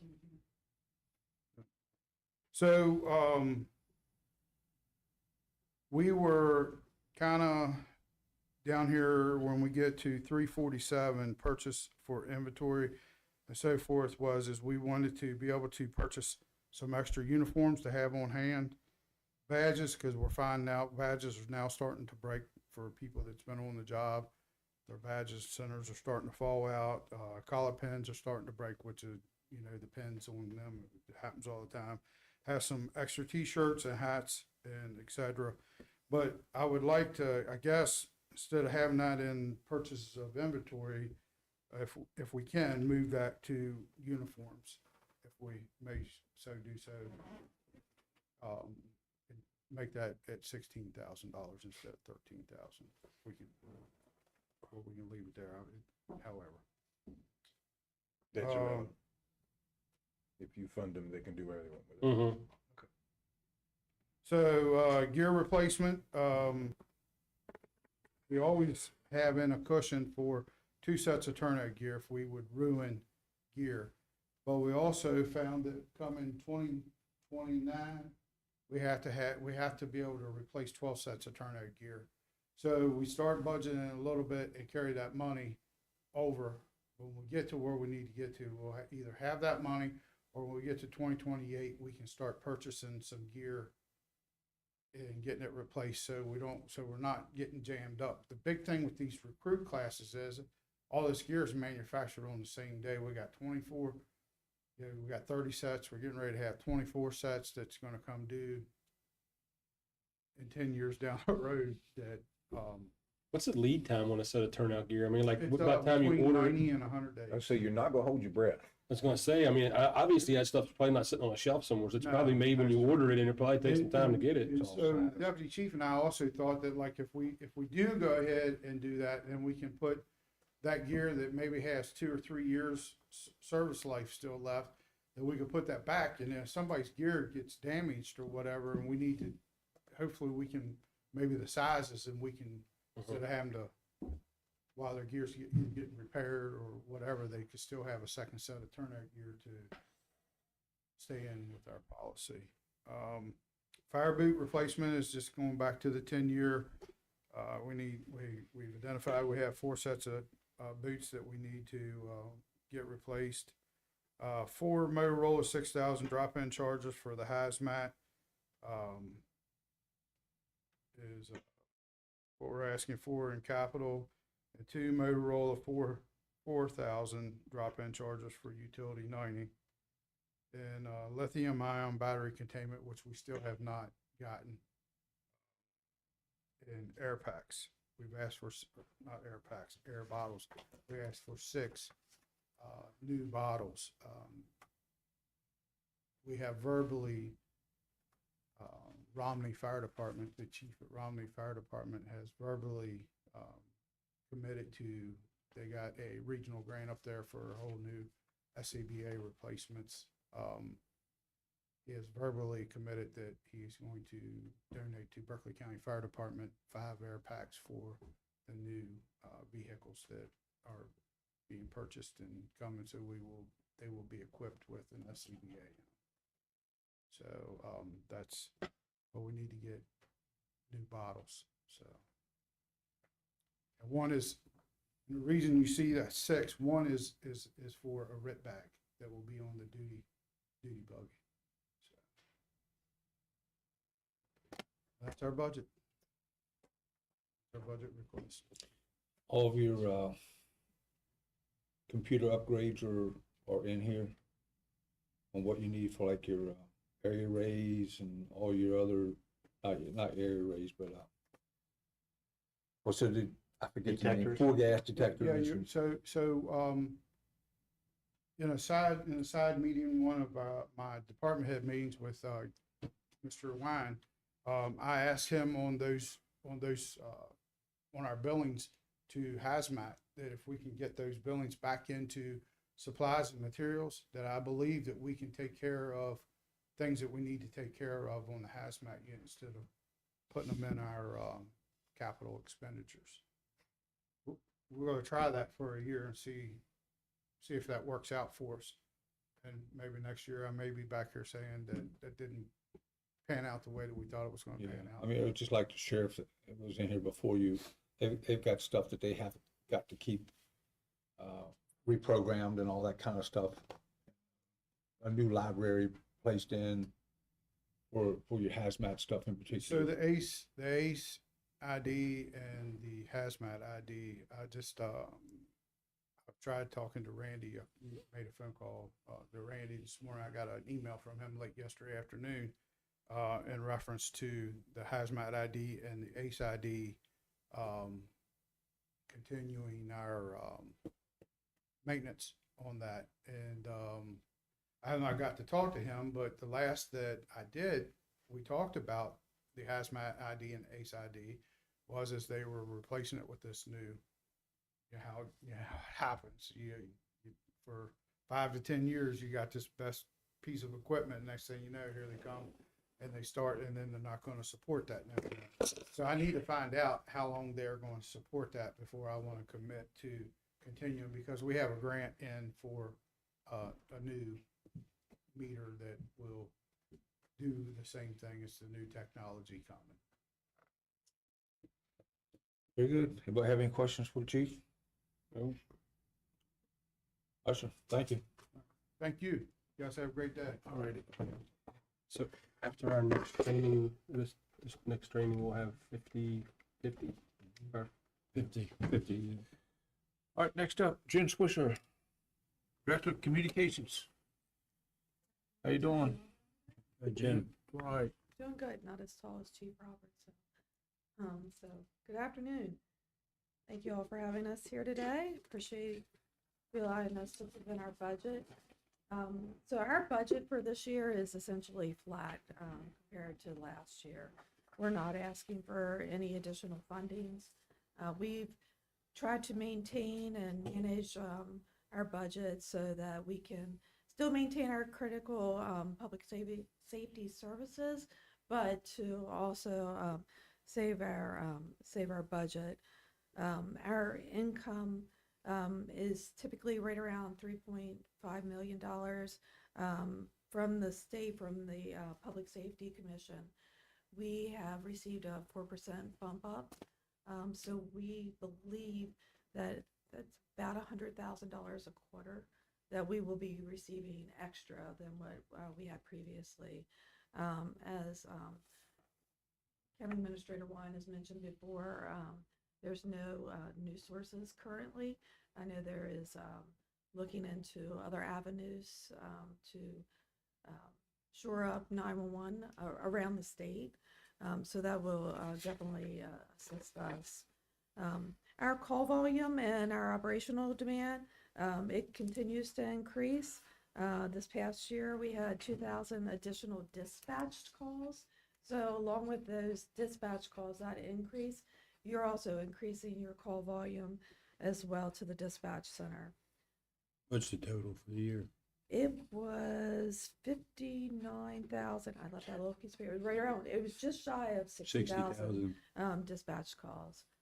So, and then I believe our total call count was around 137,000 for phone calls, in incoming and outgoing phone calls into the center.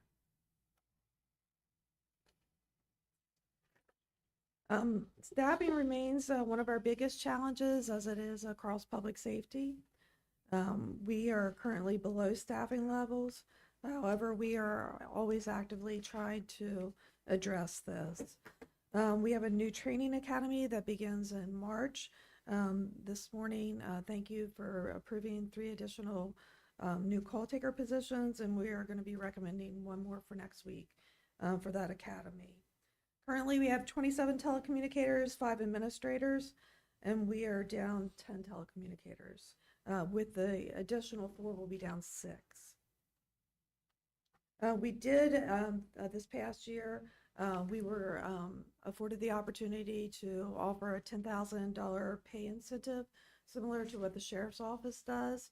We were able to recruit one of our staff members from another agency, and he has been working out really, really great for our department. So that has worked out well. We know we're not going to get a lot of people, but it is definitely, in this case, paid off for us. We just continue to thank you guys for your support, for encouraging our recruitment campaigns and being able to fill these vacant positions. We have decided to do smaller academies instead of a larger academy. Larger academies are difficult not only on the trainees, because you're not getting that one-on-one time, but it's also difficult on our trainers in the center. So we have, we're doing a few more extra classes with a smaller amount of people. This coming year is very big. Actually, this month will be very big for us with the work of county administration, you all support, as well as county IT and my department. We will have a new CAD system, so our computer-aided dispatch system will go into effect and cut over on the 24th of this month, so that morning. So that's a big deal, not only for our center, but every public safety provider in the county. So we are excited about that as well. In addition to that, our Vesta phone system, which is another Motorola product, it'll be Vesta Next. It'll be the first that's in a dispatch center in the country. We'll go live at the end of March. Another big change for the center, for the staff, and for the community. And then in June, our EZNet, our Next Generation 911 project, the middle of June, that will also be going into place. So we have 3 great big projects, and I can't say enough thanks for everybody that's been involved in those projects.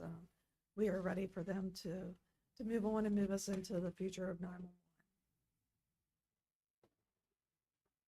As for my budget, again, just as I mentioned, is flat. I'm not asking for additional increases in any areas this year. We did move around a few items. We moved a contractual employee to a part-time employee.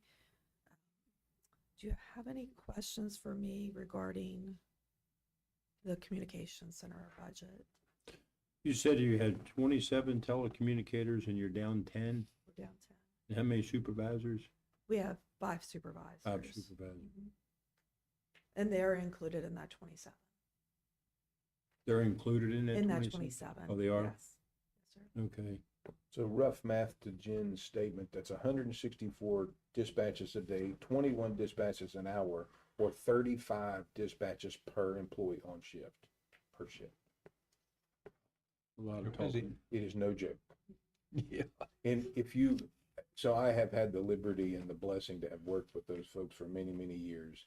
And I've been in the technology business now for 33 years. And when she just walked you through, real casually, talked about three things. She said, new CAD, new phone system, new EZNet, new phone delivery.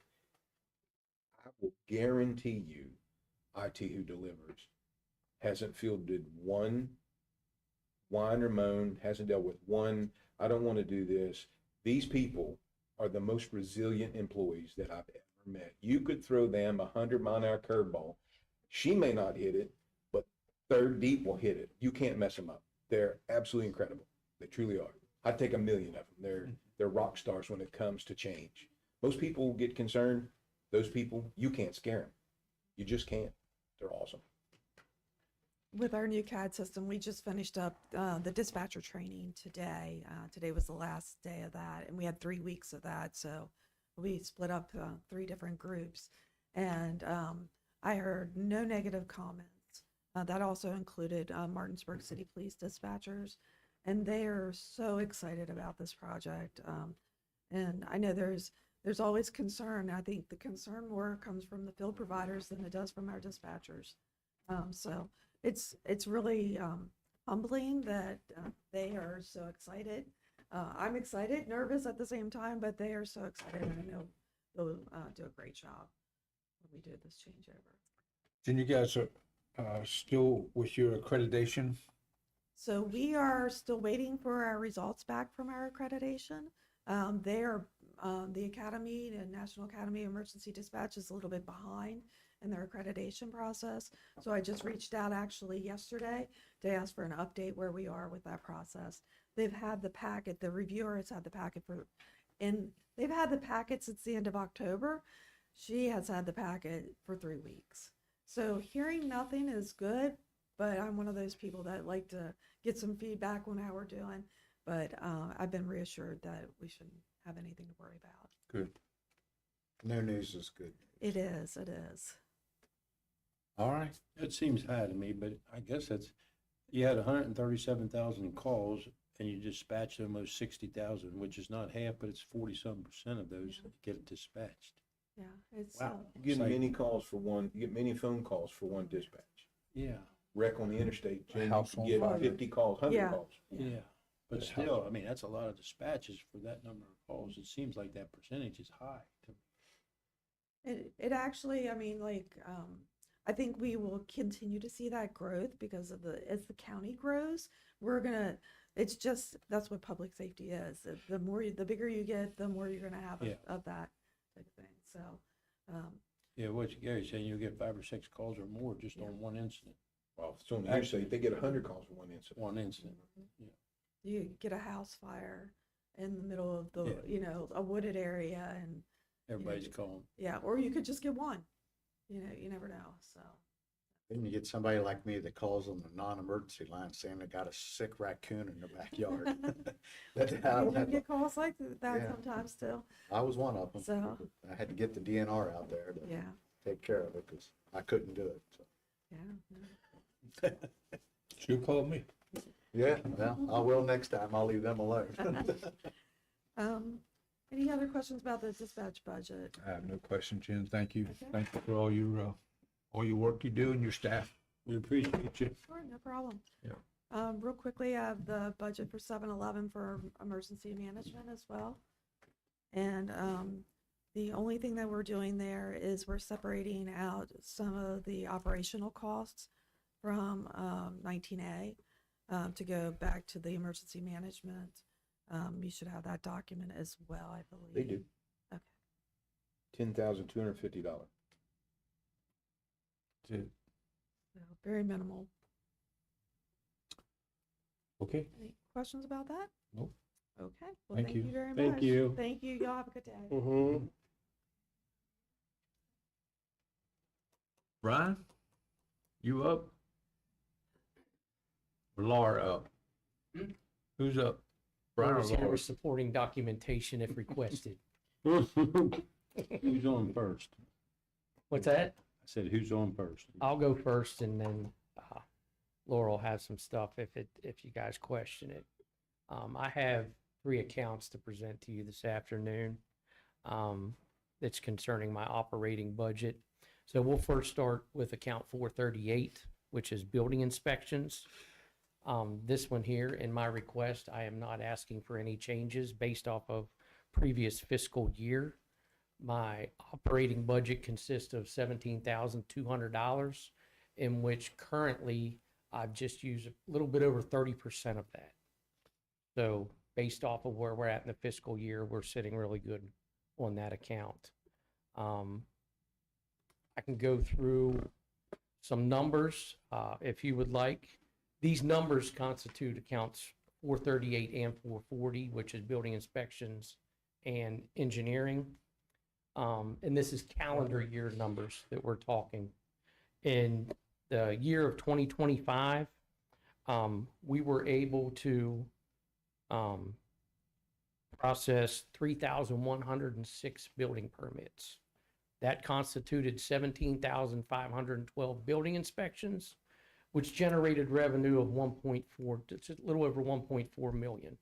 Now, keep in mind, since November 1st, some of that number does constitute the impact fees that we've collected along with the building permits. But that's quite a bit of work to do with basically 3 full-time inspectors out in the field.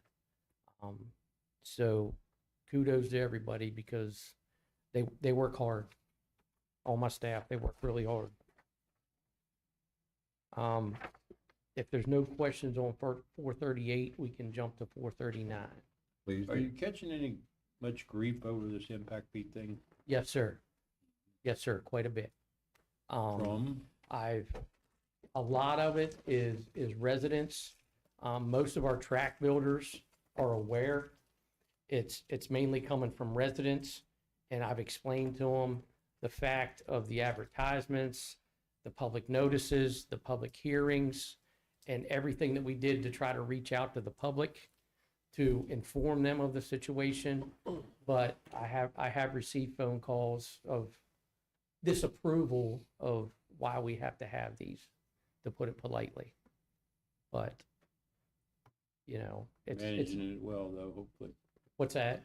I say, hopefully you're managing it well. Yes, sir. Yes, sir. Nothing's went to Gary's desk, so I'm doing good. That means it's going well. Yes, sir. Yes, sir. Next is account 439, which is planning and zoning. Once again, I am not asking for any more than previous fiscal year.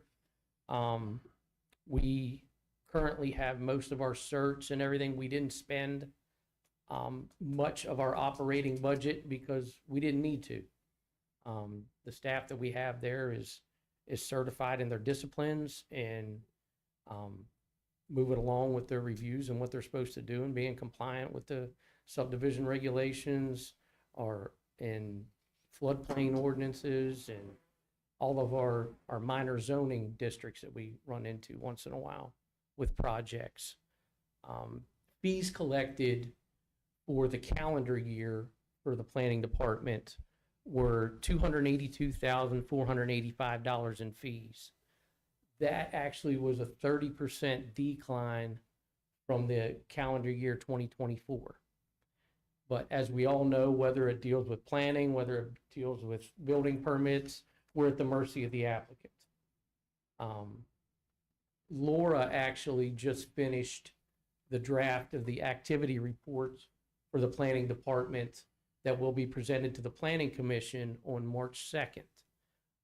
If you wish to know about major and minor projects and that, she could probably go over some of them numbers if you wish to discuss them at this time. I mean, I can speak. We're always willing to learn. Yeah, I mean, Let's hear it. so like, you'll see over the past, 8 years I've been looking at these, the fees ebb and flow because the detailed site plan or the preliminary plan fees are the larger fees because it's based on number of lots and acreage that's being developed. Concept and sketch plans and final plats, those fees are minute compared to those, so it'll ebb and flow. And we've honestly had a decline in submissions over the past year. I mean, I think the past 2 years we've had declines because we can't really compete with the numbers that we had in 2021 and 2022. Those were astronomical. So the fees, I think it'll probably level out here, but you'll see it ebbs and flows. And I mean, I can tell you like the number of prelim plan lots that were approved last year. That was a total of 764 lots over 300 acres. And then, the lots that were final platted weren't necessarily approved last year. So the lots that were final platted were 900 lots over 454 acres over the past calendar year. You think that boom in 21, 22 has resulted in 2020, nothing happened? I think we were the busiest in 2020, 2021, and 2022. Well, that COVID year, everything we were came to very a busy. standstill, and then So everything's kind of, the fall off is kind of the norm. If you look at the years before that, it's pretty much baseline for what we had been doing. But those few years, it was just very busy. But just to add some background, I guess. Yeah, thank you. Thank you, Laura. Last account that we need to discuss is account 440, which is engineering. My operating budget for that is $23,100, and I am around 30% on that also, based off of being over 50% through the fiscal year. So we do have some stuff upcoming. We still have one more Flatwood strip. We have one in June, but that won't be accounted for in these budgets until the following fiscal year. But we've had to purchase some new books in that.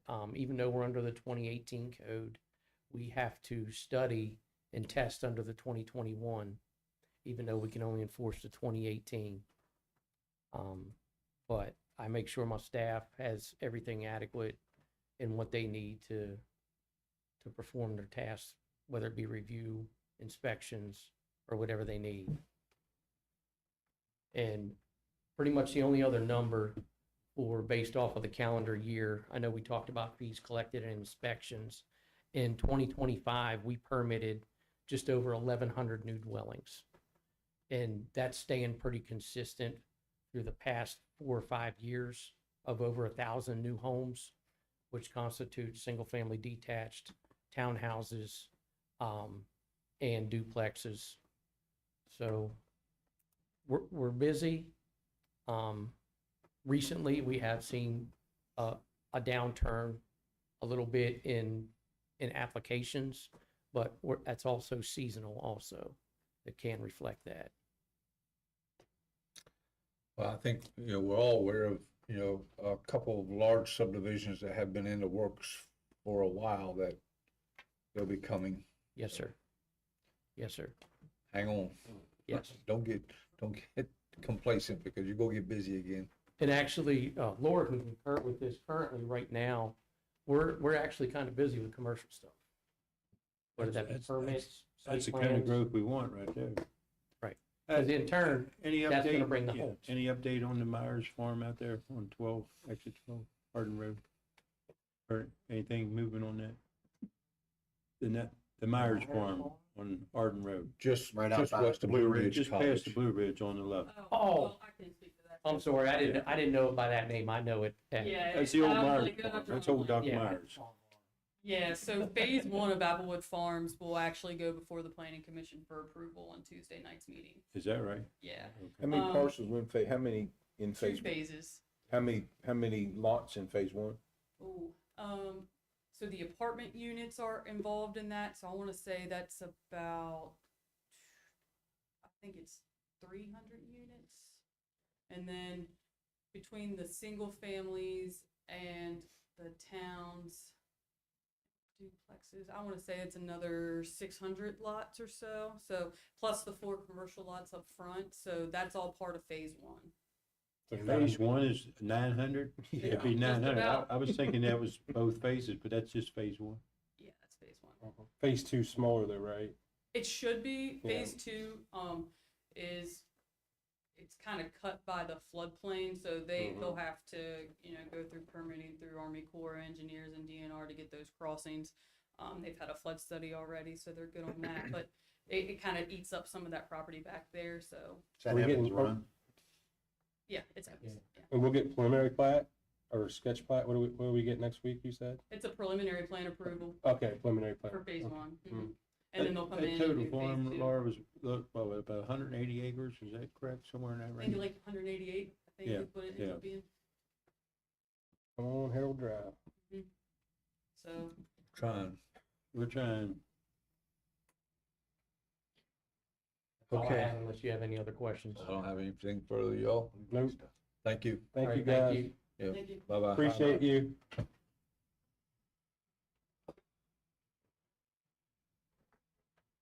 Joe, we're a little ahead of schedule. You ready? Come on up there. Unless you brought cookies. We won a, You know, we got cookies down there. I'm just kidding. My- We do. Megan Yates, one of my assistant prosecutors, brought in what looked like professional bakery style. She had little wrappers for everything. Oh, wow. If you all get lost a little bit after this meeting, come on down to the basement. I think there's some. Wouldn't bet. on it. my son-in-law and youngest granddaughter stopped at Bucky's in South Carolina yesterday, and we want an update on your visit in Harrisonburg to Bucky's before you came to Charleston. It was an excellent stop as always at Bucky's, although I think we managed, it was a first for us. Neither one of us spent over $100, which is a first, so. Was Mike Lang there? That's the question. I No, wanted we to- did look for him. We did see 2 people dressed up as Bucky's mascots, so we couldn't see the face. Could have One been. could have been the build of Could Mike have been. Lang. It could have been him. Do you typically take that southern route when you go to Charleston? Just to go to Bucky's. Just to go to Bucky's, we're gonna say, because you can't make any time on 81. You can make time on Right, 70. you can make time on You can make time on 68 and Yeah, we- 79. we- 23 miles longer that way, too. Yeah. Prosper. Yeah, then that'll be a game changer. Yeah. If we can hit it in Prosper, we can get there in good time.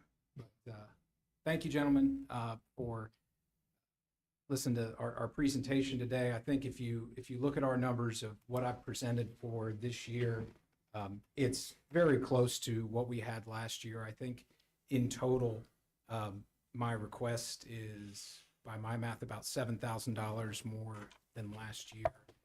We have not requested any additional staff at this time, and that's intentional. I think everybody knows with the growth of this county and what we're experiencing and the numbers that our office does, it's inevitable that at some point we are going to be asking for an additional prosecutors and or staff. But our goal for this year, my goal was to try to put that off as long as possible and try to find other ways, working with the staff that we have, to be more efficient.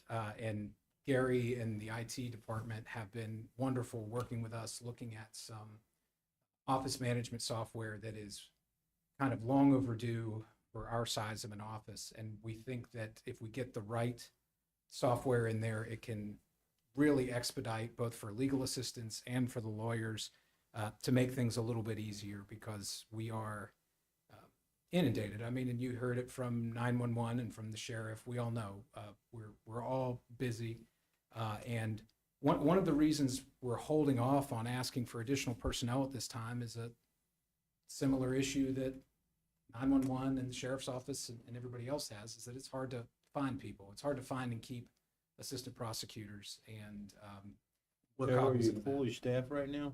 Yes, sir. So as of right now, we are fully staffed, and we are fully staffed with, as on the lawyer front, with licensed attorneys. So we've had a guy hired who was waiting to get sworn into the bar, Ashton Myers, and he has now been sworn in and is officially a lawyer. And we hope to have the training wheels off of him by the end of this month. And so with that and planning for that to be fully staffed, we've done some restructuring within the office to try to again, to make do with what we have and see if we can hang, really 2026 for us, now that we are fully staffed, if we can keep everybody in, is going to be a proving ground, a testing opportunity for us, an experiment to see, can we do it with what we have, or are we going to need to ask for more? But I figured from my last year's requests to you all and how everything with that went, I felt like before we just went and asked for another body that we may or may not be able to fill for staff, we need to give this the college try, as it were, and try to be creative with what we have. So that's what we're working on this year. The increases that I've asked for, let's see, 214 travel. I just asked for an additional $1,000 from $9,000 to $10,000 for travel. That kind of piggybacks off of my request for a slight increase on the training and education.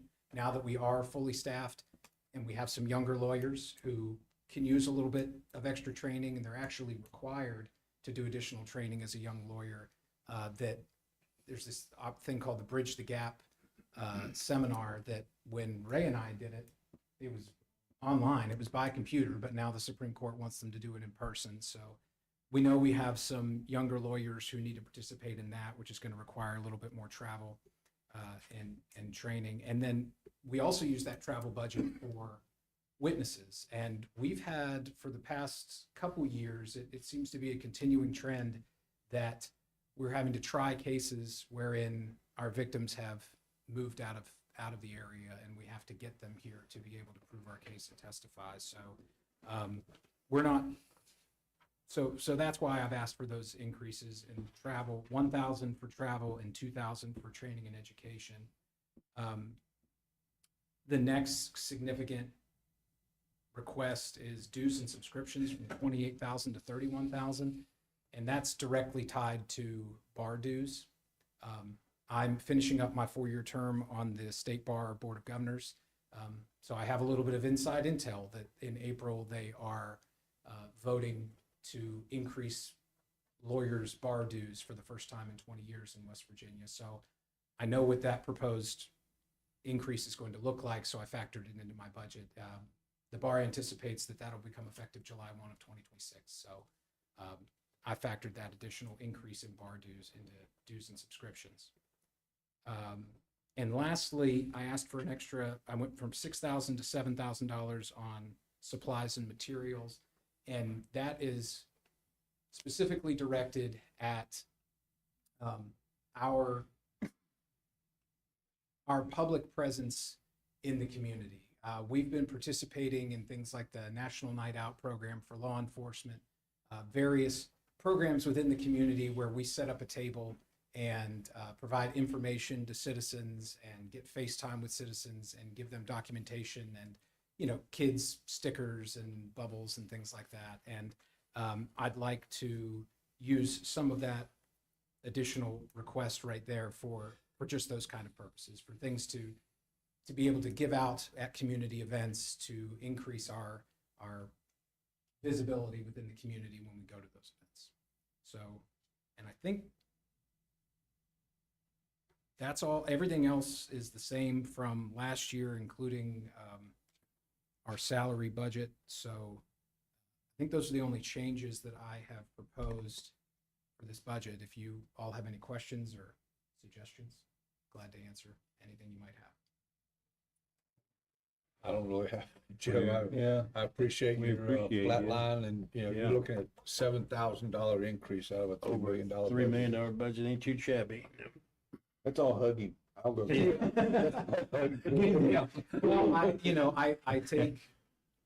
I take my duty seriously to be a good shepherd of tax dollars, and I want you all to know that if I do come to you with a specific request, or, you know, if something changes, it's because I do think it's absolutely necessary. We try to trim the fat as much as we can in this office, and we try to run lean, and we've got a great group of people. I love the folks that are working for me right now, and everybody is working hard, and we're proud of what we do. I'm proud to run this office, and I like to be fiscally responsible. So, because, you know, and again, like I mentioned with hiring, you know, retention, you all have been really great about retention with our prosecutors, and we know with Matt Harvey being appointed to the United States Attorney's Office, and there's going to be some vacancies down in Jefferson. And I lived through the times here. This is my 11th or 12th year in the Berkeley County Prosecutor's Office. And, you know, I remember the days when all of our best talent walked out the door to go down to Jefferson because it was less work and paid more. And I'm cognizant of that with some vacancies that are going on in Jefferson. And I've talked to my people, and, you know, most of them have assured me, you know, we love it here. We want to be here. And you guys have been gracious enough to be able to give me opportunities to keep it competitive with them, with Jefferson and neighboring jurisdictions. But that's really our goal, is to try to, with this restructuring, we're going to try to see if we can get by with what we have, and try to keep the folks that we have for retention purposes. I will say one negative is we normally look for future lawyers in the office by way of our internship program. We have a summer internship program where a law school student, I think we have set aside $10,000 in the budget for it every year, and we pick one law student intern who will come in with us for the summer for 10 weeks. And, you know, we get to know them, they get to see how the sausage is made, and we hopefully get them interested in coming out and asking for a job when they graduate law school. And unfortunately, in the first round of on-campus interviews at the law school this year, no one signed up. That's a first for us. We had no applicants. So one of the many reasons why I'm trying to figure out ways to be as efficient as we can, because even if you all give us other positions, I don't know if I can fill them in the near future. So that's one kind of disheartening thing from this year thus far. But I think they're doing a second round. Is that what the law school said? So maybe we can drum up some more support on a second round.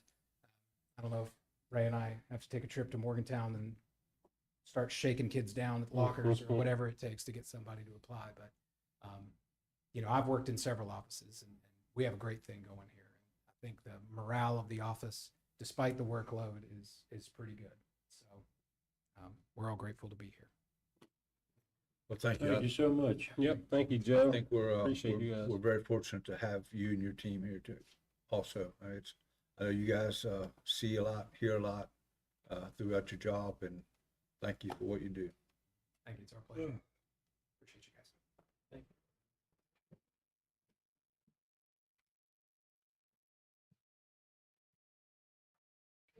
you. Next up, Bucky Lang, Chief Court Marshal. Hey, don't Mike. Ma'am, Battery, daggone. if you like the $7,000 increase, you're gonna love mine. Yeah, we see a decrease. The $11,000 decrease. We'll just give your 11,000. We're calling the wash. And not only happened through us and the commission allowing us to get the proper equipment, we're finally equipment up to where we need to be this year, and next budget year, 27, 28, will be an off season for a new vest. Instead of buying 30 at a time, we start buying 10, 10, and 10. So this year, next year, will be 27, 28, be an off year for vests. And they're $1,200 a piece. That's where the decrease came from. I think fair budget will work within it. And we move some money around to more training, make sure everybody gets trained and certified in the tools we have. I'm not going to be emotionally fueled like my brothers, but I plan on leaving next April. All retired. You think so? Got a plan, huh? Lord willing. Good. How somebody else do. I want to pick up my own clothes for work. All right. Haven't done that since '90. That's where we're at. That's how come we could do the decreases off here for vests. That's one of our biggest costs. You got good equipment. You've got your radios. We're getting radios. They're in the process. That's a process, right? They last forever, Joe. He's getting there. Yeah. We're getting there. You're more than half, aren't you, Mike, with news? Right about 10 and a half. Yeah. Yes. And that's a big bite. Radio. So court security grant come out in March. We'll try that again. About $3,500 a piece. The radio, Mm-hmm. but they last a long time. Oh, they last. The old ones that quote unquote Motorola doesn't support anymore still work just fine. Mm-hmm. 2,500. And they're 22 years old. Don't have to use the old TRWs with the repeater. And Not anymore. Mike, we know that you guys, we, over the last several years, some of your staff has been trimmed down just a little bit. And, every time I go in there now, I'm like looking around, I'm like, everybody's comfortable where you are, I think. And the staff there is like, they like you all a lot. They trust you all and your abilities to secure that facility. But they also tell us, they can't lose any more people. And we, I think we understand that. But We're blessed to have the quality staff.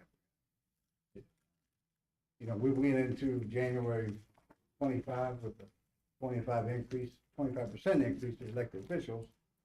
I was a little nervous. Mr. Wine guaranteed me we get through it. We got through it just fine. Some days I left scratching my head, but we got there. all right, anybody got anything for Mike? Like Thank I said, you, I'm not Mike. gonna get Thank mercy you. fuel like my brothers. Yeah. I didn't laugh at him or anything.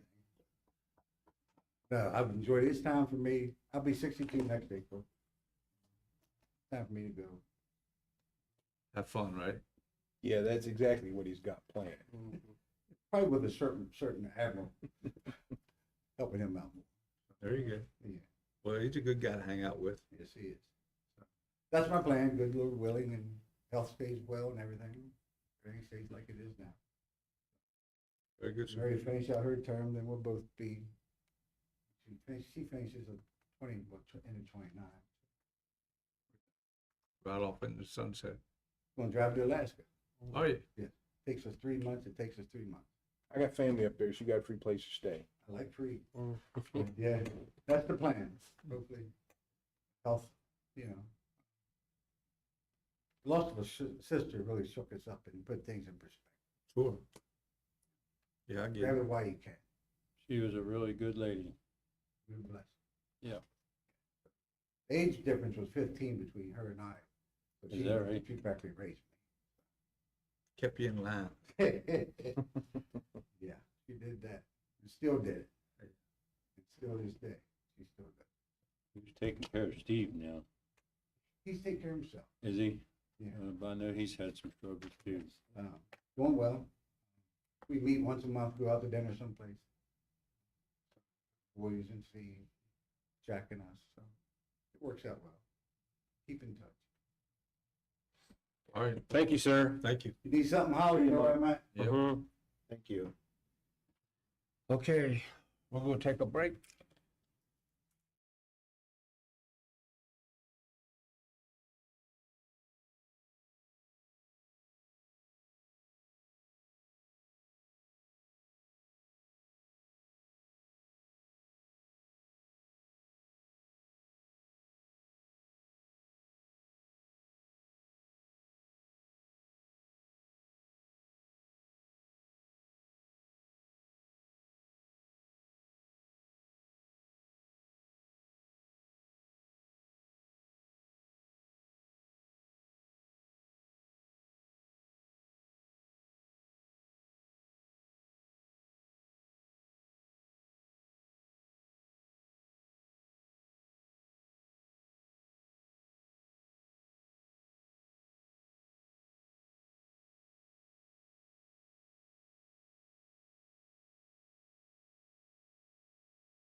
We're back in session. Let the record show there's nobody here for public comment.